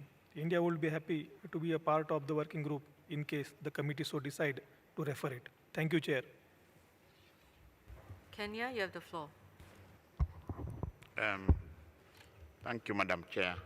Kenya will wish to align with the comments by Senegal and the US, and by opposing adoption of this document. Madam Chair, by incorporating socioeconomic and human rights considerations into the listing of species in the appendixes of CITES, will lead to rejection of listing for reasons unrelated to conservation needs. And we are dealing with the amendments to listings that should purely be based on science. It could seriously damage CITES and undermine its primary objective. The recommendations that parties undertake socioeconomic impact assessment for proposal to amend the appendixes and link CITES implementation to human rights and food security consideration. We strongly believe this goes beyond the mandate of the convention. I thank you. Botswana, you have the floor. Thank you, Chair. Botswana fully aligns herself with the proposal, with the draft resolution as proposed by Zimbabwe, and we stand ready to participate in any working group should there be a need for one. Thank you. Benin, you have the floor. Merci, Madame la Présidente. Nous félicitons le Zimbabwe pour cette proposition. Cependant, nous pensons que les moyens d'existence ont déjà été traités dans la résolution 16.6 et donc nous soutenons le point de vue du Sénégal, des États-Unis et du Kenya. Merci. Russian Federation, you have the floor. Да, спасибо, госпожа председатель. Мы благодарим Зимбабве за представленный проект и, признавая всю важность защиты прав человека, к сожалению, должны сказать, что мы не можем поддержать их проект, поскольку полагаем, что защита прав человека и продовольственная безопасность не относятся к мандату CITES. Убеждены, что для этого есть другие профильные площадки в рамках ООН, в частности ФАО, если мы говорим о продовольственной безопасности. Кроме того, проект, предложенный Зимбабве, содержит много неконсенсусных формулировок. Поэтому предлагаем снять его с повестки нашего заседания.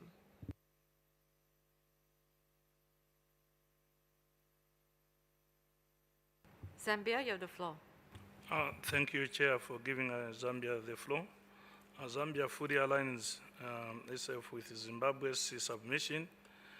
Chair, food security is a fundamental right and key to the survival of communities. We support the creation of a working group. Thank you, Chair.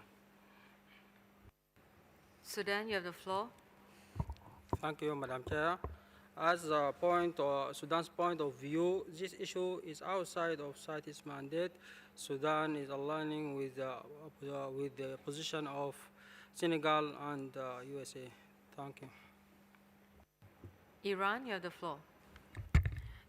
Thank you, Madam Chair. While the Islamic Republic of Iran recognizes the importance of addressing the interlinkage between conservation and human well-being, we share our concern regarding the proposed document.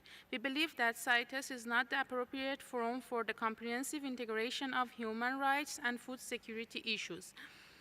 These matters fall under the broader mandates of other United Nations bodies and specialized international instruments and agencies.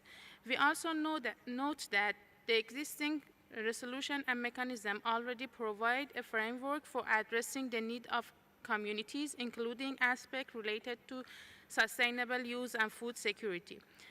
Iran cannot support the establishment of a dedicated working group on this matter as stipulated in Operative Paragraph 6. Such a mechanism would institutionalize an agenda behind CITES' core mandate.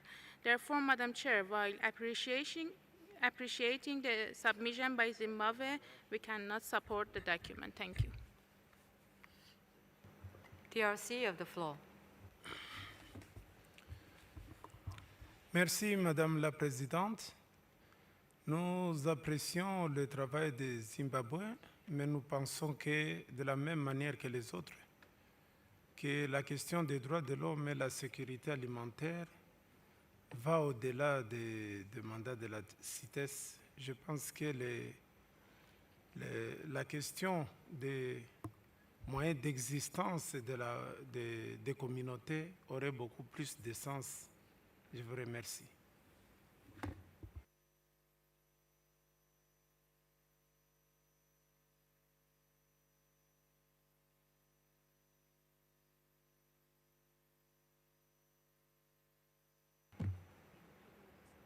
Tanzania, you have the floor.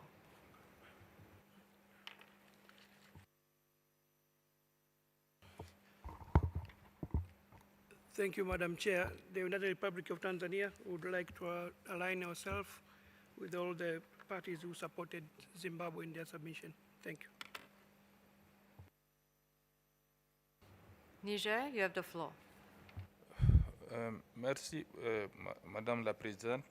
Je m'aligne vraiment par rapport donc, aux arguments qui ont été développés par, en tout cas, le Kenya, le Sénégal, le Bénin, parce que je me suis dit que, en tout cas, les questions qui ont trait à la sécurité alimentaire et l'intégration des droits humains, en tout cas, c'est vraiment du ressort des États. C'est du ressort des États partis, donc il faut vraiment qu'on évite de faire l'amalgame parce que tout qu'on fait dans la mise en œuvre, il y aura toujours des difficultés. Merci. Donc le Niger s'oppose vraiment à cette proposition. Merci. United Kingdom, you have the floor. Thank you. We'd like to thank Zimbabwe for this document and the proposed new resolution. Whilst acknowledging the important issues raised in the resolution, the UK does not believe that CITES is the platform to discuss them. The matter of human rights integration and food security is not for CITES. We also note that the proposed resolution is calling on parties to undertake social economic impact assessments on proposals to amend the appendices and for Standing Committee to establish a working group to explore mechanisms to integrate human rights-based approaches within CITES, both of which would entail an additional burden as well as being beyond the CITES mandate, so we cannot support these. Given the ongoing work under CITES that we've just been discussing on livelihoods and engagement of communities in decision-making, we do not see that this resolution at this time is warranted, so we cannot support the adoption. Thank you. Liberia, you have the floor. Thank you, Madam Chair. Along with other speakers, I think we have individuals, countries that are dealing with this issue of human rights, food security, and even other global organizations. So Liberia believes that this is outside the scope of CITES. So Liberia would like to align with the position of Senegal and Kenya. Thank you, Madam Chair. I now open the floor for non-parties and observer organizations. Foundation Franz Weber, you have the floor. Thank you, Chair. As this is the first time that I'm taking the floor, the Franz Weber Foundation would like to congratulate you on your election to the Chair and thank the government of Uzbekistan and the people of Samarkand for their warm welcome and their hosting of this conference. I'm making this intervention on behalf of 13 observer organisations who are here in the room today. We support the interventions that have been made by Benin, DRC, Iran, Kenya, Liberia, Niger, Russia, Senegal, Sudan, United Kingdom and the United States. In particular, that the proposed resolution contained in Document 30 goes beyond the CITES mandate. While we recognise the importance of human rights, livelihoods and food security, in our view it would be problematic to insert these considerations directly into CITES listings decisions, as this will shift attention away from the Convention's core mandate, which is to ensure that the international trade does not threaten the survival of species. As Senegal highlighted in its intervention, a similar initiative was brought to the 17th COP and after extensive discussions was rejected at COP18 due to the lack of adequate support amongst parties. At that time, many parties also noted that Resolution Conf 16.6 already provides guidance on livelihoods. We are concerned that this working document 30 goes significantly further by asking parties to conduct socio-economic assessments before their listing proposals. Further, the call for the Standing Committee to develop tools for human rights-based approaches within CITES clearly lies outside CITES' mandate and duplicates the work already underway in other international processes, including the Convention on Biological Diversity. So in conclusion, and for the reasons I've outlined, we urge parties to reject the proposed resolution in document 30. Thank you, Chair. IWMC, you have the floor. Thank you, Chair. I do not know how many times we've heard that livelihoods, food security, and now human rights globally are matters do not fall under the purview of the Convention. I must admit a certain confusion, Chair. If domestic trade and zoonotic disease are under the purview of the Convention, I do not see any reason why human rights shall not fall under the purview of the Convention, when most decisions taken by CITES have a direct impact, quite often negative, on the human rights of so many people. If I join these two interpretations, in one part, human rights do not fall under the Convention, on the other part, domestic trade and zoonotic disease do fall under the purview of CITES, they have something in common, is to keep people away from using wild resources for their very basic human rights, which are access to food security and livelihood, indicated in the United Nations Sustainable Development Goals as SDG 1 and 2. Thank you, Chair.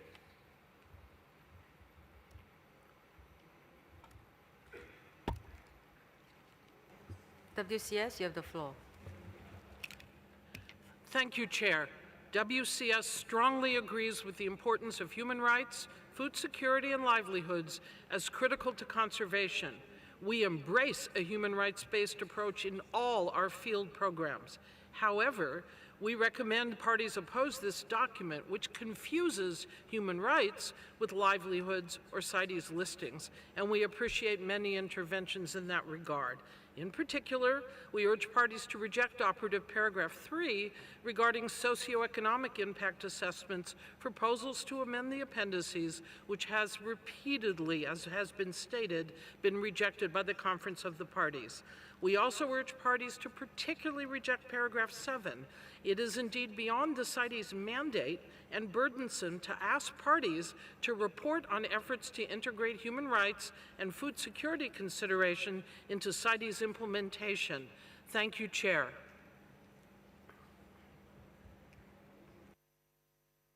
Zimbabwe, you have the floor. Thank you very much for giving me the floor for the second time. We listened carefully to the submissions by both parties and observer organizations, and we would like to reiterate that the idea behind the resolution is from field-based experience and from the perspective of a developing country. That we have seen that food security, being a fundamental human right, is somehow affected by international trade, is somehow affected by the implementation of CITES. So all we are asking for is, as we make decisions in the CITES processes, we must have at the back of our minds how it impacts food security as a human right to the communities who live with wildlife on a day-to-day basis. And in our recommendation, we inserted the word where appropriate, which means it's not mandatory for parties to report on that, but if there's an opportunity of doing a socio-economic assessment as part of their decision-making structures, it's welcome. And the integration of human rights and food security goes way beyond only listing criteria. We are not calling for a change in the listing criteria. We are simply saying, as we implement broadly CITES provisions, let's have food security issues, human rights issues at the back of our mind, and must be given adequate and due consideration. We are welcome, Chair, to make amendments to the draft resolution and take in language that's more acceptable to the conference. Thank you, Chair. Yes, sorry. As far as creation of a working group, should the House decide not to go that way, we feel the content can be inserted in any other document as per the decision of the conference. Thank you, Chair. Thank you, Zimbabwe. From what I hear from most of the parties who spoke, there is no support for this draft resolution. So I would suggest not to accept this draft resolution in COP20.30. I would like to see if there's any strong objection. But like I said, based on what I hear from parties who spoke, there was very little support. Yeah, majority did not support. Okay, seeing no requests from the floor. Zimbabwe, you have the floor. Thank you so much, Chair, for giving us the time once more. And would like to thank all the parties who made contributions, either in our favor or not in our favor, but are still convinced that there's need to further explore this option, but we accept your decision for now in the spirit of moving forward. But we remain optimistic that parties are going to be taking into consideration the privileges and rights of communities in their decision-making processes. Thank you, Chair. Thank you, Zimbabwe. I conclude that the committee does not accept the proposed resolution in document COP20.30. I close this agenda item. Thank you.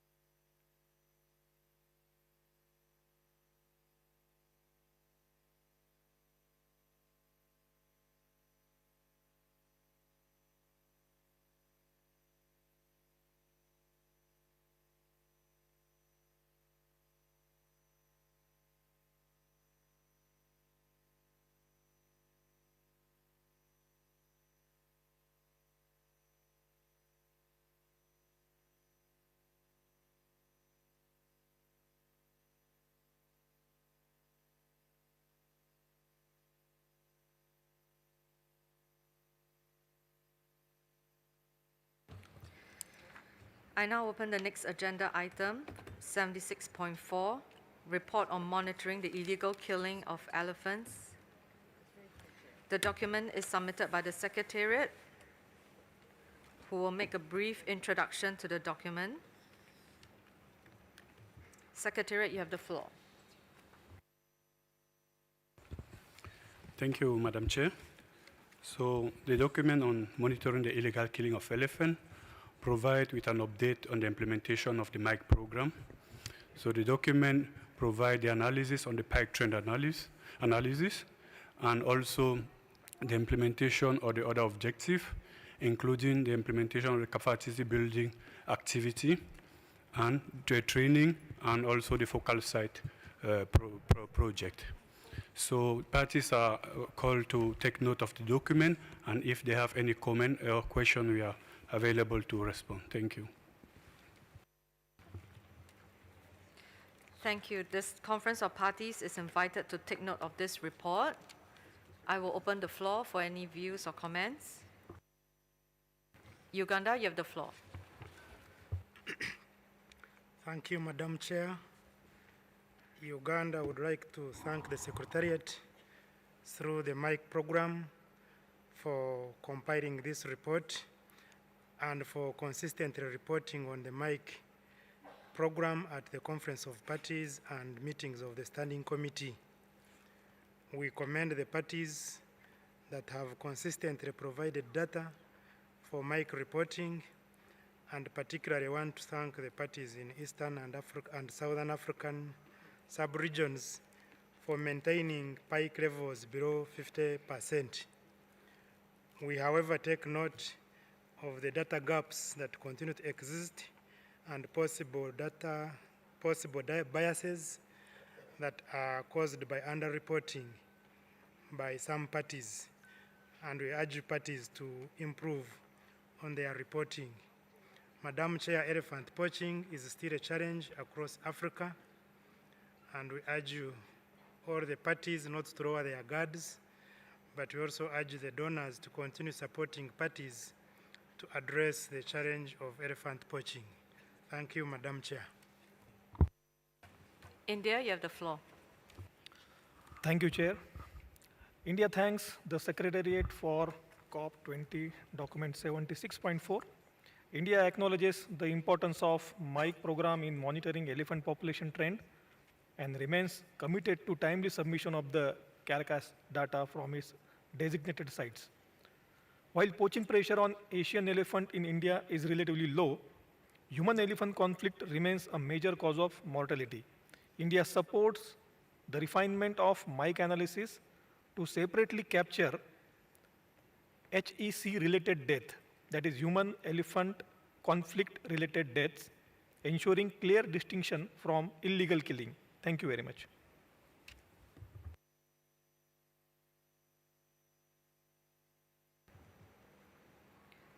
Thank you. So Tanzania, you have the floor. Thank you, Madam Chair. The United Republic of Tanzania would like to align ourselves with previous speakers in commending the Secretariat for preparation of the report on monitoring of illegal killing of elephants, the MIC program. And we welcome the parties to take a note of the report. However, the United Republic of Tanzania would call upon elephant range states in Africa and Asia to set aside funds for supporting the MIC program on their own national budget so that we can reduce the existing funding gap as reported in the document. I submit, Madam Chair. Senegal, you have the floor. Oui, le Sénégal s'inscrit dans la même direction, encourager les parties surtout à remplir les formulaires et d'envoyer les données au programme MIC pour qu'on puisse avoir un suivi. Parce qu'à lire ce rapport, apparemment, ça ne couvre pas toute la population entière d'éléphants de la zone d'Afrique. Donc c'est important que les populations soutiennent vraiment, les pays soutiennent autant pour moi, ce programme qui est d'une importance capitale. Parce que de ces carcasses, on a une réponse, une analyse écologique qui est faite. Merci. Benin, you have the floor.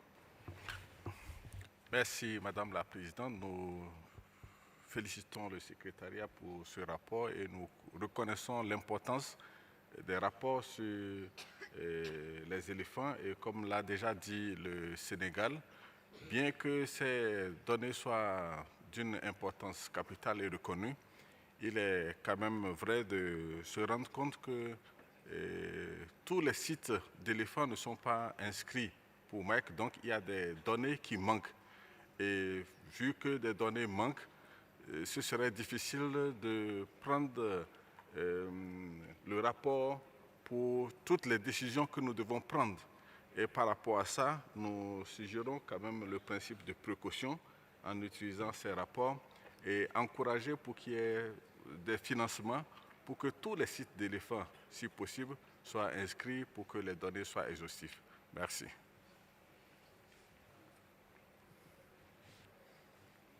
Cameroon, you have the floor. Oui, merci. Le Cameroun félicite déjà le secrétariat pour ce document. Nous prenons acte de ce document COP20 Doc 76.4 et nous encourageons toutes les autres parties à continuer à transmettre les données pour pouvoir assister de manière concrète, c'est-à-dire financièrement et technique, le programme MIC qui est très important pour nos pays. Merci.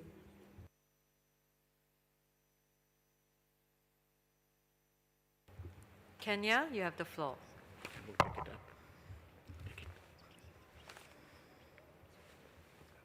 Thank you, Madam Chair. Kenya welcomes the MIC report and appreciates the support provided by the EU, United States, Japan, UNEP, GEF, and all partners, as well as the dedication of our rangers and site officers across African range states. Madam Chair, Kenya notes that the continental pike in Africa has remained stable, and we welcome the continued decline in Eastern Africa, demonstrating the impact of strong law enforcement, community engagement, and regional cooperation. However, Madam Chair, stability does not mean safety. Illegal killing remains a serious concern, especially in Central and West Africa. We commend the increased focus on human-elephant conflict. The high proportion of management-related deaths of elephants shows the need for harmonized reporting that nearly separates poaching from human-elephant conflict mortality to ensure accurate pike interpretation and better mitigation strategies. Madam Chair, Kenya therefore supports ongoing improvements to Mike's analytical methods that should incorporate a number of experts, and strongly welcomes the proposed integration of Mike, CITES, and the African Elephant Database for a more robust understanding of the links between poaching, illegal trade, and enforcement capacity. I thank you, Chair. Burkina Faso, you have the floor. Merci, Madame la Présidente. Le Burkina prend la parole pour la première fois à cette session et voudrais dans un premier temps féliciter la Présidente pour sa nomination et remercier le gouvernement de l'Ouzbékistan et le secrétariat de CITES pour la bonne organisation de cette session. S'agissant du document 76.4, nous prenons acte du rapport qui est de belle facture et nous remercions un peu le secrétariat pour cela. Et nous saluons les efforts qui sont fournis pour la collecte des informations sur les carcasses, les analyses qui sont faites et les efforts fournis aussi en matière de formation à l'endroit des pays. Nous invitons toujours les parties à contribuer à la mise en œuvre de ce programme qui est vraiment très salutaire pour la sauvegarde des éléphants. Merci, Madame la Présidente.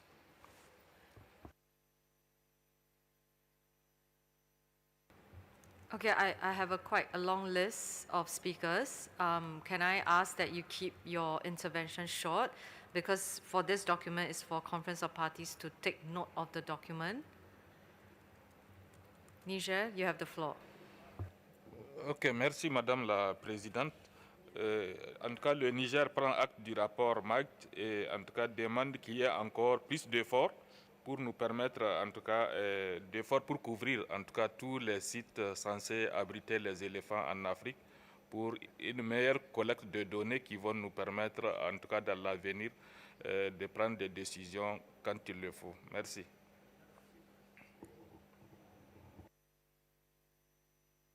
Zambia, you have the floor. Thank you, Chair. Zambia has taken note of the MIC report and commends the MIC team and the Secretariat in their efforts. Lower Zambezi National Park in Zambia was one of the beneficiaries of the MIC support, and this support went a long way in achieving anti-poaching efforts. Chair, the MIC team was the first one to create a marine unit in that area, and it helped to curb transboundary illegal take of elephants. They also helped in training of officers in different anti-poaching strategies. We urge parties to financially support the MIC team. Thank you, Chair. Mali, you have the floor. Merci bien, Madame la Présidente. Le Mali, tout comme ceux qui l'ont dévancé ici, ont pris acte par rapport au rapport de Mike. Donc, nous soutenons les démarches qui seront faites pour améliorer ces rapports-là, parce que c'est très important pour nous de savoir la situation écologique de nos éléphants, les carcasses qui sont déposées et même le cas de braconnage qui sont cités. Donc le Mali, en tant qu'État de l'ère de répartition des éléphants, alors prend acte du rapport de Mike. Merci, madame. DRC, you have the floor. Merci, Madame la Présidente. Nous prenons acte du rapport qui a été fait ici et nous voulons ici dire que l'abattage des éléphants ne provient pas seulement du braconnage, mais il s'agit aussi pour la plupart des éléphants qui sont aussi tués quand il y a des groupes armés actifs sur le terrain.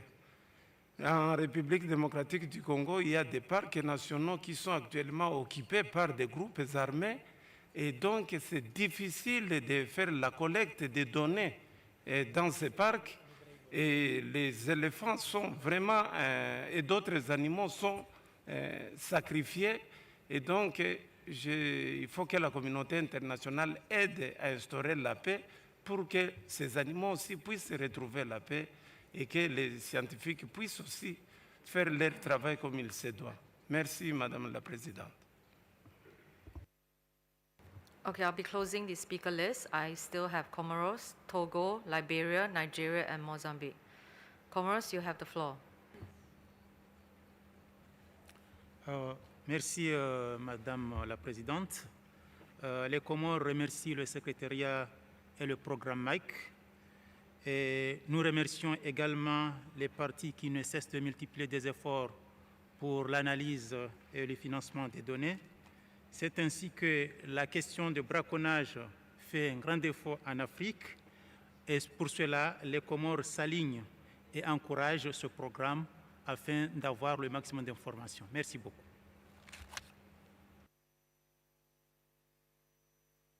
Togo, you have the floor. Merci beaucoup, Madame la Présidente.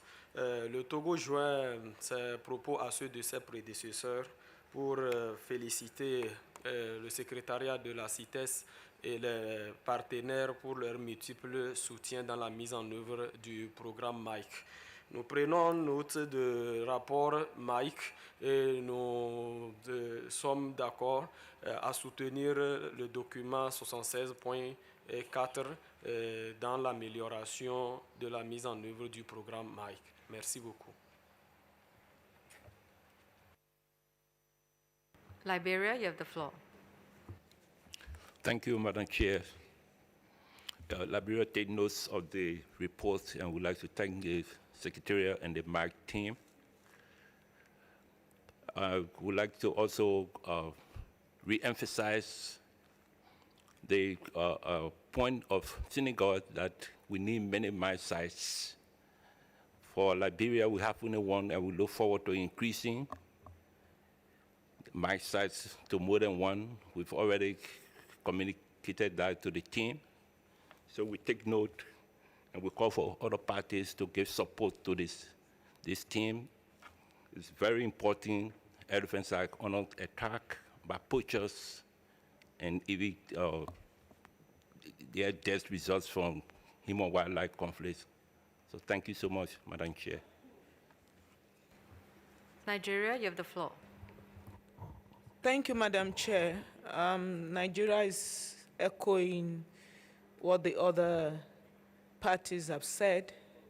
We have noted the report, and we also want to express our gratitude to the CITES Secretariat for the support given to us through MIC program. Thank you.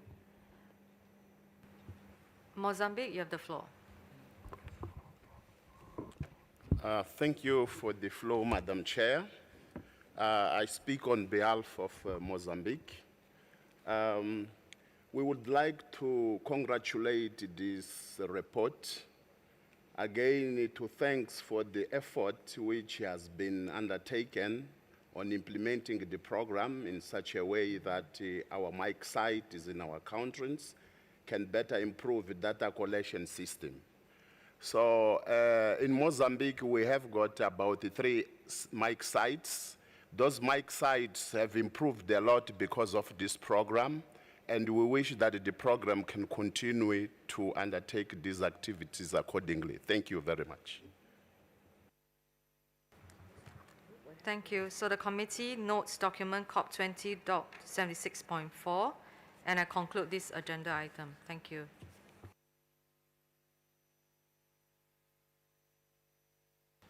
The next agenda item is 76.5, report of the Elephant Trade Information System, CITES. The document is submitted by the Secretariat.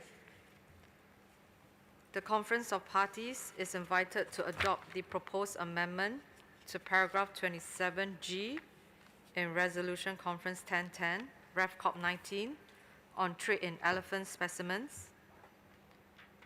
The proposed amendments to paragraph 4 in Resolution Conference 11.17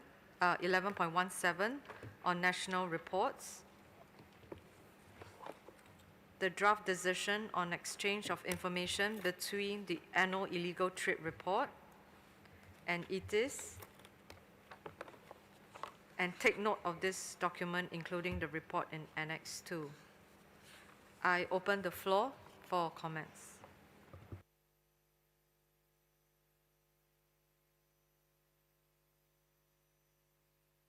Malaysia, you have the floor. Thank you, Chair. Malaysia acknowledged the effort behind the CITES report, but remains seriously concerned about the methodologies used for NIAP identification. The heavy reliance on cluster analysis built on incomplete and unreliable data with only 44% of seizures reporting trade routes raise fundamental credibility issues. These weaknesses are further compounded by the widespread use of fraudulent document and validation protocol that allows significant seizure to be excluded. Malaysia therefore calls for a recalibration of the approach. Number one, empirical seizure-based triggers for NIAP consideration. Number two, greater use of forensic tools to determine true origins. And number three, a strengthened validation protocol to prevent the removal of critical data. Thank you, Chair. China, you have the floor. Thank you, Madam Chair. China appreciates traffic and the Secretariat for the comprehensive CITES report and recognizes CITES as a vital tool in combating illegal ivory trade. We would like to clarify the following key points. First, on the overall trend, China's involvement in illegal ivory trade has declined significantly. Compared to CoP19, total seizures dropped from a peak of 9.2 tons in 2019 to less than 100 kilograms in recent years, reflecting our sustained efforts to curb illegal trade and reduce ivory demand. Second, on seizure increases, the reported increase in small worked ivory seizures is due to enhanced enforcement capacity, notably AI-enabled detecting system deployed at borders since 2018, rather than a rise in illegal activity. This demonstrates effectiveness of our enforcement measures. On recommendation 31B, China supports the draft decision. Accurate data validation is essential as it impacts analysis and party categorization. Annex 2D demonstrates that excluding records with unresolved validation requests significantly alters cluster analysis results. Data submitted by a party management authority should be considered official unless substantial evidence suggests otherwise. Other data sources should not be considered without official recognition of a party's MA. CITES shall establish a mechanism to prevent parties that actively submit seizure data face greater scrutiny through the validation requests, while those not actively participate in the process could avoid such reviews. We further believe resources should prioritize capacity building for parties that have not yet established reporting mechanism, rather than imposing additional procedural burdens on parties demonstrating consistent compliance. China will remain committed to strengthen enforcement cooperation, improving data quality, and supporting ET's methodological refinement. Thank you, Chair. Singapore, you have the floor. Madam Chair, Singapore appreciates the report prepared by the Secretariat. Singapore supports the objectives of enhancing information exchange between the annual illegal trade report and ETs to strengthen our collective efforts in combating illegal wildlife trade. Singapore has emphasized the importance of a robust analysis that incorporate validated seizure data. As outlined in our previous intervention since CoP20, as well as the concerns shared by China and Malaysia, methodological issues persist in the current cluster analysis, including data quality problems, strong underlying assumptions, and compounded uncertainties that significantly affect analytical outcomes. With more than 50% poor data quality in ET's records and extremely low percentages of complete trade route information, we do not see the relevance of an additional flawed network analysis, even though it is supplementary to the cluster analysis. Singapore emphasizes the critical importance of data validation and accuracy in ET's analysis. As such, data directly affects analytical outcomes and consequently determine parties to be included in the National Ivory Action Plan. We are concerned by the observation in paragraph 12 of Annex 1D, insinuating that parties may deliberately submit unresolved validation requests to avoid NIAP consideration.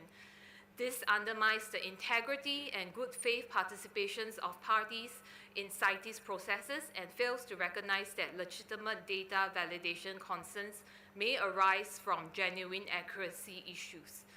Singapore can support the proposed amendments as contained in Annex 1 to facilitate better data coordination and reporting mechanisms. On the draft decision in paragraph B, Singapore supports directing the Standing Committee to consider the technical matters outlined in document SC78.65.5, including addressing data validation and data duplication. We look forward to the Standing Committee's special consideration of these methodological concerns alongside the technical matters outlined in the document. Thank you, Madam Chair. India, you have the floor. Thank you, Madam Chair. India thanks the Secretariat for the CoP20 Doc 76.5.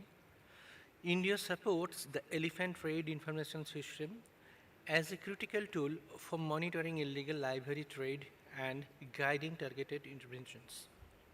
India has a complete ban on domestic ivory trade under the Wildlife Protection Act 1972 and consistently reports ivory seizure to ETIS in compliance with CITES requirements. Ivory seized in India is secured as evidence for legal proceedings and destroyed thereafter, ensuring no risks of leakage into trade.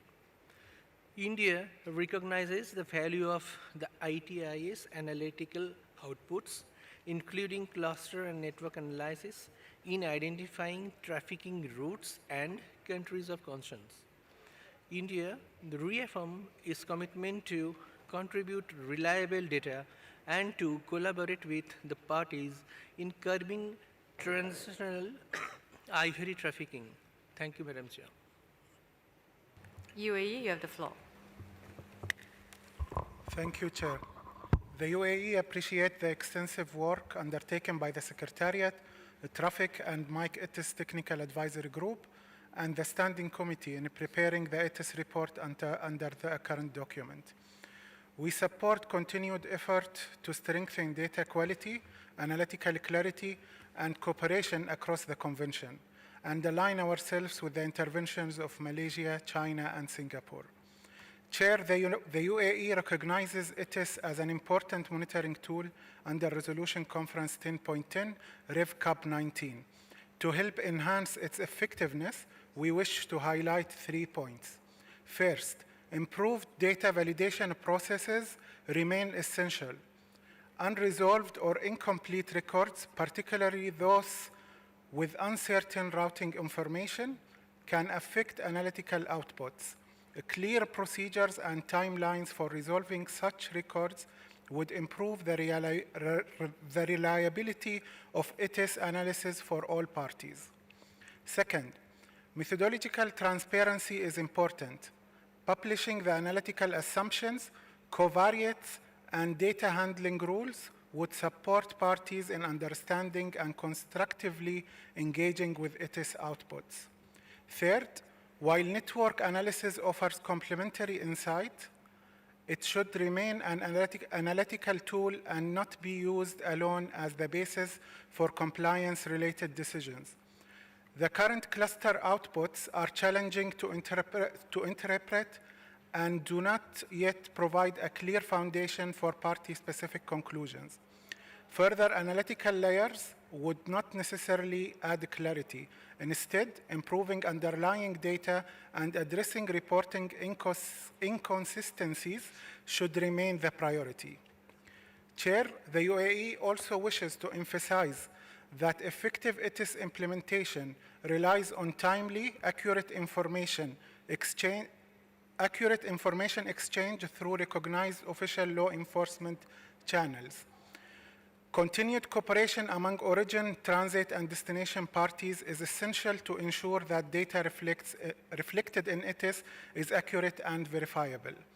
Finally, Chair, the UAE supports the adoption of Recommendation 31A and has prepared a proposed textual amendment to Recommendation 20.AA under 31B. We would be pleased to read the language, should you wish, or to make it available to the Secretariat. Should I read it now? Okay. So under 20.AA, after information system, comma, and, on the third line, we add clarify how MIC and ITIS analytical outputs should inform party-specific compliance measures, comma, including NIAP participation, comma, and ensure that ITIS categorization reflects the differing roles of source, comma, transit, and destination parties, comma, and continue the rest of the recommendation. UAE, can I get you to repeat again? Thank you. Thank you, Chair. Clarify how MIC and ITIS analytical outputs should inform party-specific compliance measures, comma, including NIAP participation, comma, and ensure that ITIS categorization reflects the differing roles of source, comma, transit, and destination parties, comma, and we continue. Thank you, Chair. Thank you. Kuwait, you have the floor. Thank you, Chair. Kuwait support the position of the previous speaker, UAE, Singapore, and China. We believe that no party should be judged using data that are incomplete, unverified, or unclear. ITIS must have a proper validation system with a clear timeline so that incorrect and unresolved records do not influence any compliance decision. We also stress that sensitive seizure information must only be shared through official and trusted law enforcement channel. It is a support tool, not a tool for a political pleasure. Decision 20AA should clearly reflect that the different roles of source, transit, and destinations party. Kuwait calls for fairness, transparency, and accurate data before any conclusion are made. Thank you, Chair. Kenya, you have the floor. Thank you, Madam Chair. Just like for the MIC report, we consider the continued analysis of the elephant trade data to be important information source to guide the decisions of parties. We in particular appreciate the CITES report to the COP and believes that the network analysis should be included in future CITES reports to the Standing Committee and the COP to guide in the decision making. I thank you, Chair. Takia, you have the floor.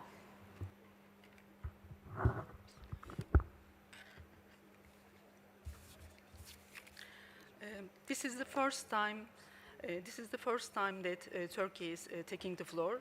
First of all, congratulations on being elected chair, and we would like to sincerely thank Uzbekistan for its warm hospitality. We would like to thank the Secretariat for this comprehensive report. Turkey supports the CITES and NIAP projects to protect elephant populations, and data on ivory sizers are regularly submitted each year to the CITES database, and also reported to Secretariat throughout the National Illegal Trade Report. In addition, the issue of ivory has been incorporated into CITES training provided several times a year to customs enforcement officers to be enhancing awareness. Turkey is taking the necessary measures to prevent the illegal trade in ivory and to combat the illegal trafficking of wildlife. Thank you, Madam Chair. United Kingdom, you have the floor. Thank you, Chair. We welcome this document and thank Traffic for the CITES report. We agree to recommendations A, B and C in paragraph 31 of CoP20, Doc 76.5. We note that the network analysis carried out to accompany the cluster analysis has provided valuable information and additional insights on affected parties and important illegal trade links that were not identified using the cluster analysis approach. We therefore agree with Kenya and think that there would be value in the network analysis being included in future CITES reports, and propose an amendment to Section 5 of Annex 1 of Resolution COP 1010 to ensure that the network analysis can be included in future CITES reports. We propose that illegal trade networks is inserted after trends in the first paragraph of Section 5 of Annex 1 of Res Comp 1010. So that, would you like me to read out the full? Yeah, thank you. So it reads, information generated by CITES is hereby defined as the outcomes and outputs of CITES data analysis, including summaries and aggregates in different forms, trends, illegal trade networks, and other analytical presentations, and the relationships and factors which comprise underlying trade dynamics. I can repeat that if you need me to.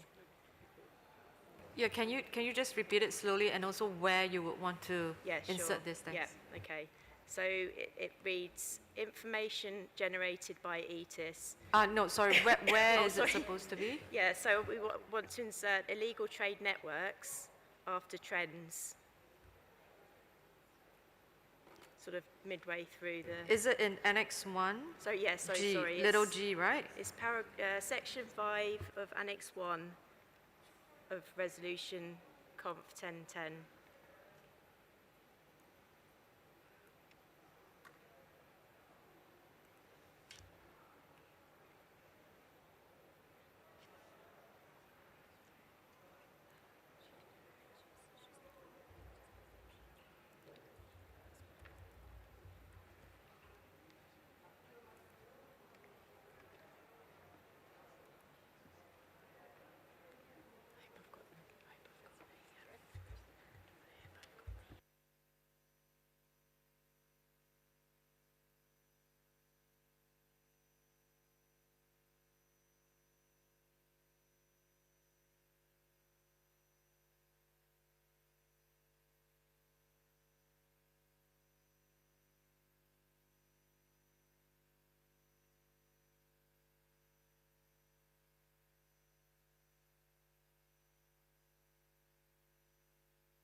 Okay, UK, can you just repeat again and please do it slowly? Thank you.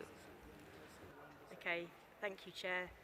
So we propose inserting illegal trade networks after trends in the first paragraph of Section 5 of Annex 1 of Resolution Conf 1010.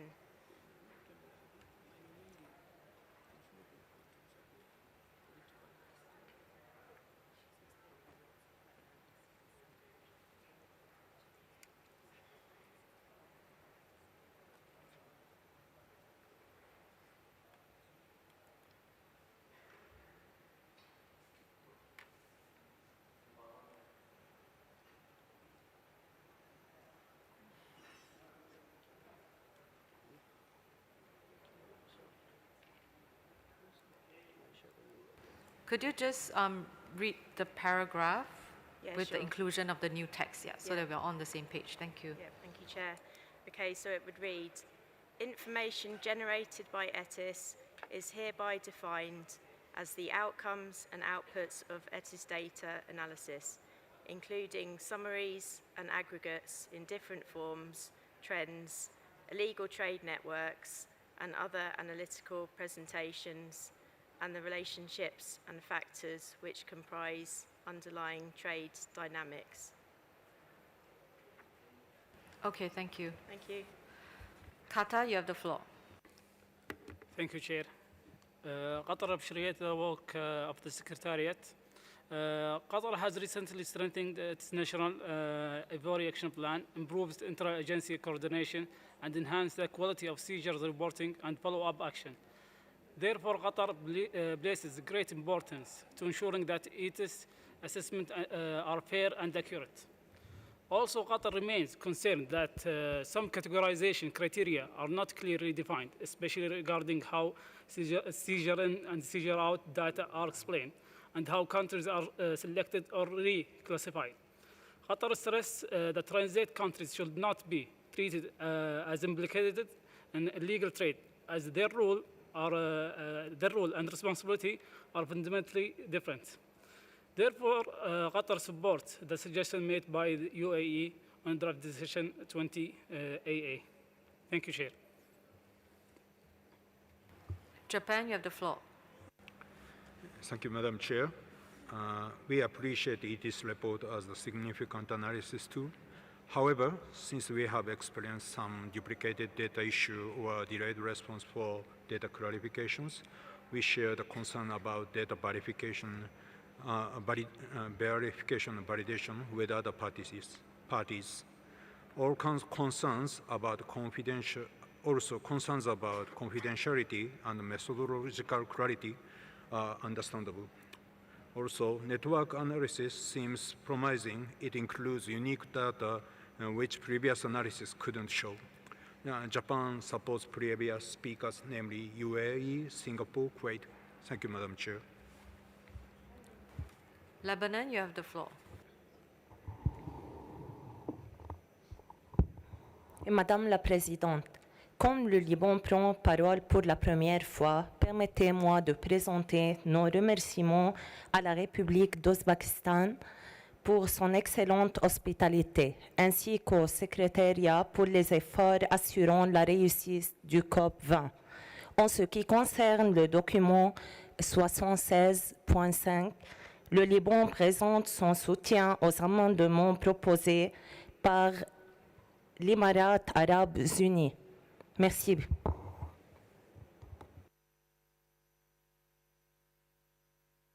Kazakhstan, you have the floor.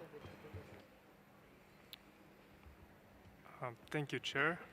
Kazakhstan thanks the Secretariat for the preparation of document 76.5 and its continued work to strengthen ETIs. We also support the interventions of the previous speakers, in particular the United Arab Emirates, regarding the importance of confidential and verified law enforcement information in ETIs. Thank you, Chair. European Union, you have the floor.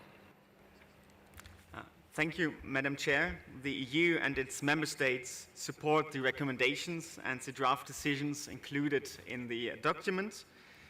regarding the amendments proposed by the UAE, we like to note that the topic of data validation is dealt with under document 42, and we therefore would propose to keep the draft decision included in the document as is, and would like to invite UAE and others to raise the issue under working document 42 to be discussed there, given that the topic of data validation is dealt with in this document, and to keep the draft decision focused on the issue of duplication of reporting and the exchange between different databases. We can support the amendments and proposed by the UK on Resolution 10.10. Thank you. Okay, we only have 12 minutes left, so I will close the speaker list. And please keep your intervention short. Senegal, you have the floor. Merci, Madame la Présidente. Et merci également aussi au secrétariat de préparer ce document. La COP20, document 76.5, présente une évaluation des données ETIS entre 1989 et 2023, notamment des analyses de tendance du commerce illégal de l'ivoire, une analyse par graphe et identifiant les pays les plus impliqués, une analyse exploratoire des réseaux cartographiant les liens commerciaux. Sur ce document, ce système ETIS, nous soutenons les recommandations présentées, y compris le projet de décision 20AA, sous réserve d'amendements visant à éviter toute duplication avec les travaux déjà en cours du comité permanent, notamment en matière de validation des données. Nous proposons également d'ajouter une nouvelle décision 20BV demandant au secrétariat d'intégrer l'analyse de réseau dans les futurs rapports ETIS afin de compléter l'analyse des réseaux et de mieux identifier les parties, nécessitant une attention particulière dans le cadre du processus des plans d'action national d'Ivoire. Je vous remercie, Madame la Présidente. Togo, you have the floor. Merci beaucoup, Madame la Présidente. Le Togo, à l'instar des autres pays, par rapport au document 76.5, soutient l'analyse de réseau afin de mieux identifier les parties nécessitant une attention particulière dans le cadre du processus PANI. Je vous remercie. Algeria, you have the floor. Thank you, Madam Chair. First of all, I commend the work of the Secretariat as well as the quality of the document, the ETS report. My delegation supports the previous speakers who supported this document, especially United Arab Emirates amendments, their proposal. We would like to see them included in the report. Thank you very much. Israel, you have the floor. Thank you, Chair. Just saying briefly that Israel wants to support the UK on the issue. Thank you, Chair. UAE, you have the floor. Thank you, Chair. With regards to the proposal from UK, we do not support the inclusion and the addition of network analysis to Conference 10.10. We think network analysis is premature at this stage and need further work, and we have great concerns on those issues, and that needs to be clarified. With regards to the comments made by EU, we don't think this is an issue of validation.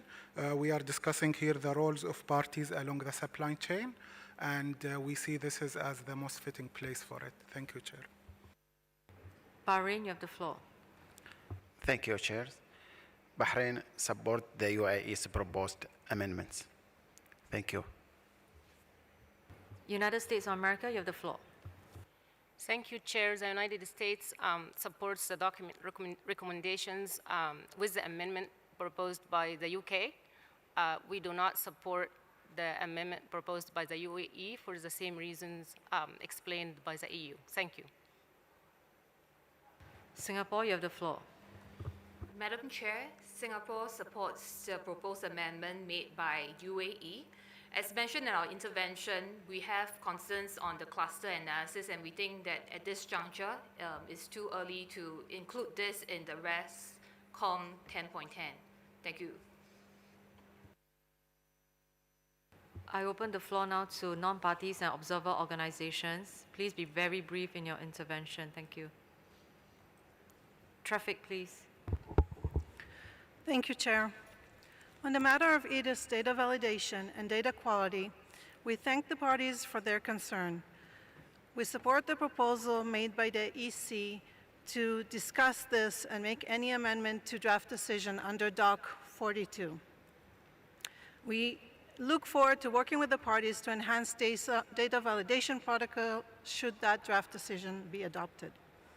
On the matter of the integration of the CITES annual legal trade reports to ETIS, Traffic thanks the CITES Secretariat for providing historical elephant seizure data, and we note the progress made in terms of identifying duplicates and providing data validation functionalities through EDIS Online. We look forward to continuing working with the Mike EDIS tag and the CITES Secretariat to improve the integration of the CITES illegal trade reports data with those of EDIS. Lastly, Traffic thanks the Mike EDIS tag and the CITES Secretariat in providing useful feedback on the preparation of the EDIS analysis and the report to COP. We note the additional insights on worked and raw illegal ivory trade network provided by the network analysis, and we appreciate the parties' feedback on the analysis. We look forward to working on improving the methodology and subjecting it to the peer review process. Thank you, Chair.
Okay, so just to sum up, for the recommendations 31A, I did not hear any objection. I think generally everybody supported. So so the committee agreed to the proposed amendments to paragraph 27G in Resolution Conference 1010, RevCop 19 on trade in elephant specimens, and paragraph 4 in Resolution Conference 11.17 on national reports contained in Annex 1 to the present document. So that is closed, because I think everyone supported that. So now we come to recommendation 31B, where I heard there were amendments by UAE, additional edits, and also Senegal proposed a new draft decision 20BB, and amendment by UK to Resolution Conference 1010, Annex 1, Section 5, to include illegal trade networks. In view that there were, when I hear from the floor, there were different views, from different parties. There was no consensus. So I think what we'll do is I will strike a working group so that parties can go away to work it out on the different amendments. So the terms of reference for the working group will be to work on 20AA, will be to work on 20AA, and also 20BB, which was proposed by Senegal, and the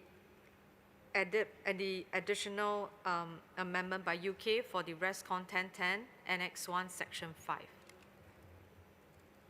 Okay, so now I will look for members of the working group. Please press your button if you're interested to be in the working group. Thank you.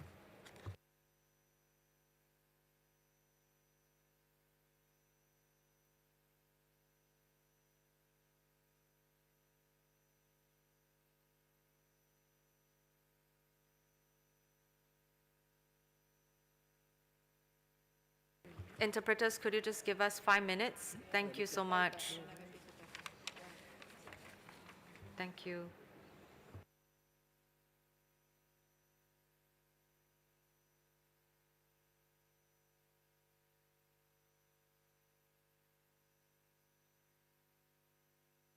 Observers, could you please press your button first, because I want the parties first. Thank you. Okay, United States of America, UK, UAE, Zambia, Singapore, Qatar, European Union, China, Zimbabwe, Kenya, Malaysia, Japan, Tanzania, Thailand, Germany, Benin, Saudi Arabia, Senegal, Denmark, Uganda, Togo, Bahrain, Mozambique, Liberia, Niger. Okay, now the observer, please press your button now.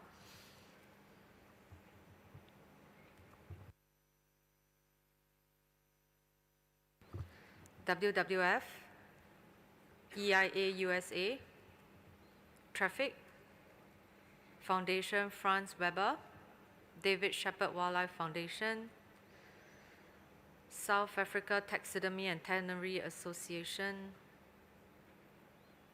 Japan Tiger Elephant Fund, EIA UK.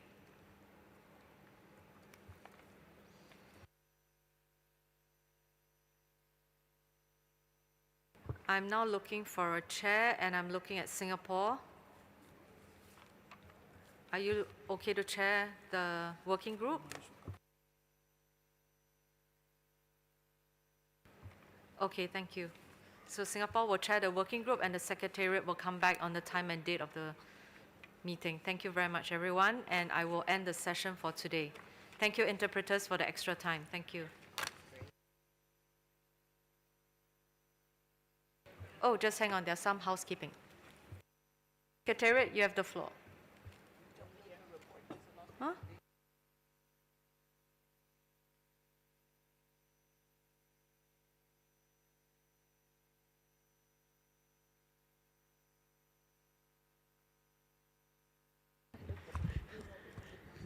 A few housekeeping announcements, just reminding you that the working group on enhancing the work and efficiency of the convention will take place at 5:30 in the Black Stork Room. The Bureau is also meeting immediately after this meeting, so that'll be 5:10 or so, and this will be in the Lawn Orchid Room.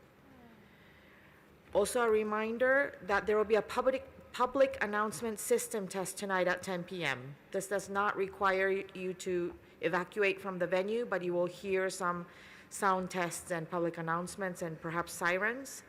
However, tomorrow at 7 a.m., there is a fire drill. And for this one, you will need to evacuate the venue. And this is tomorrow at 7 a.m.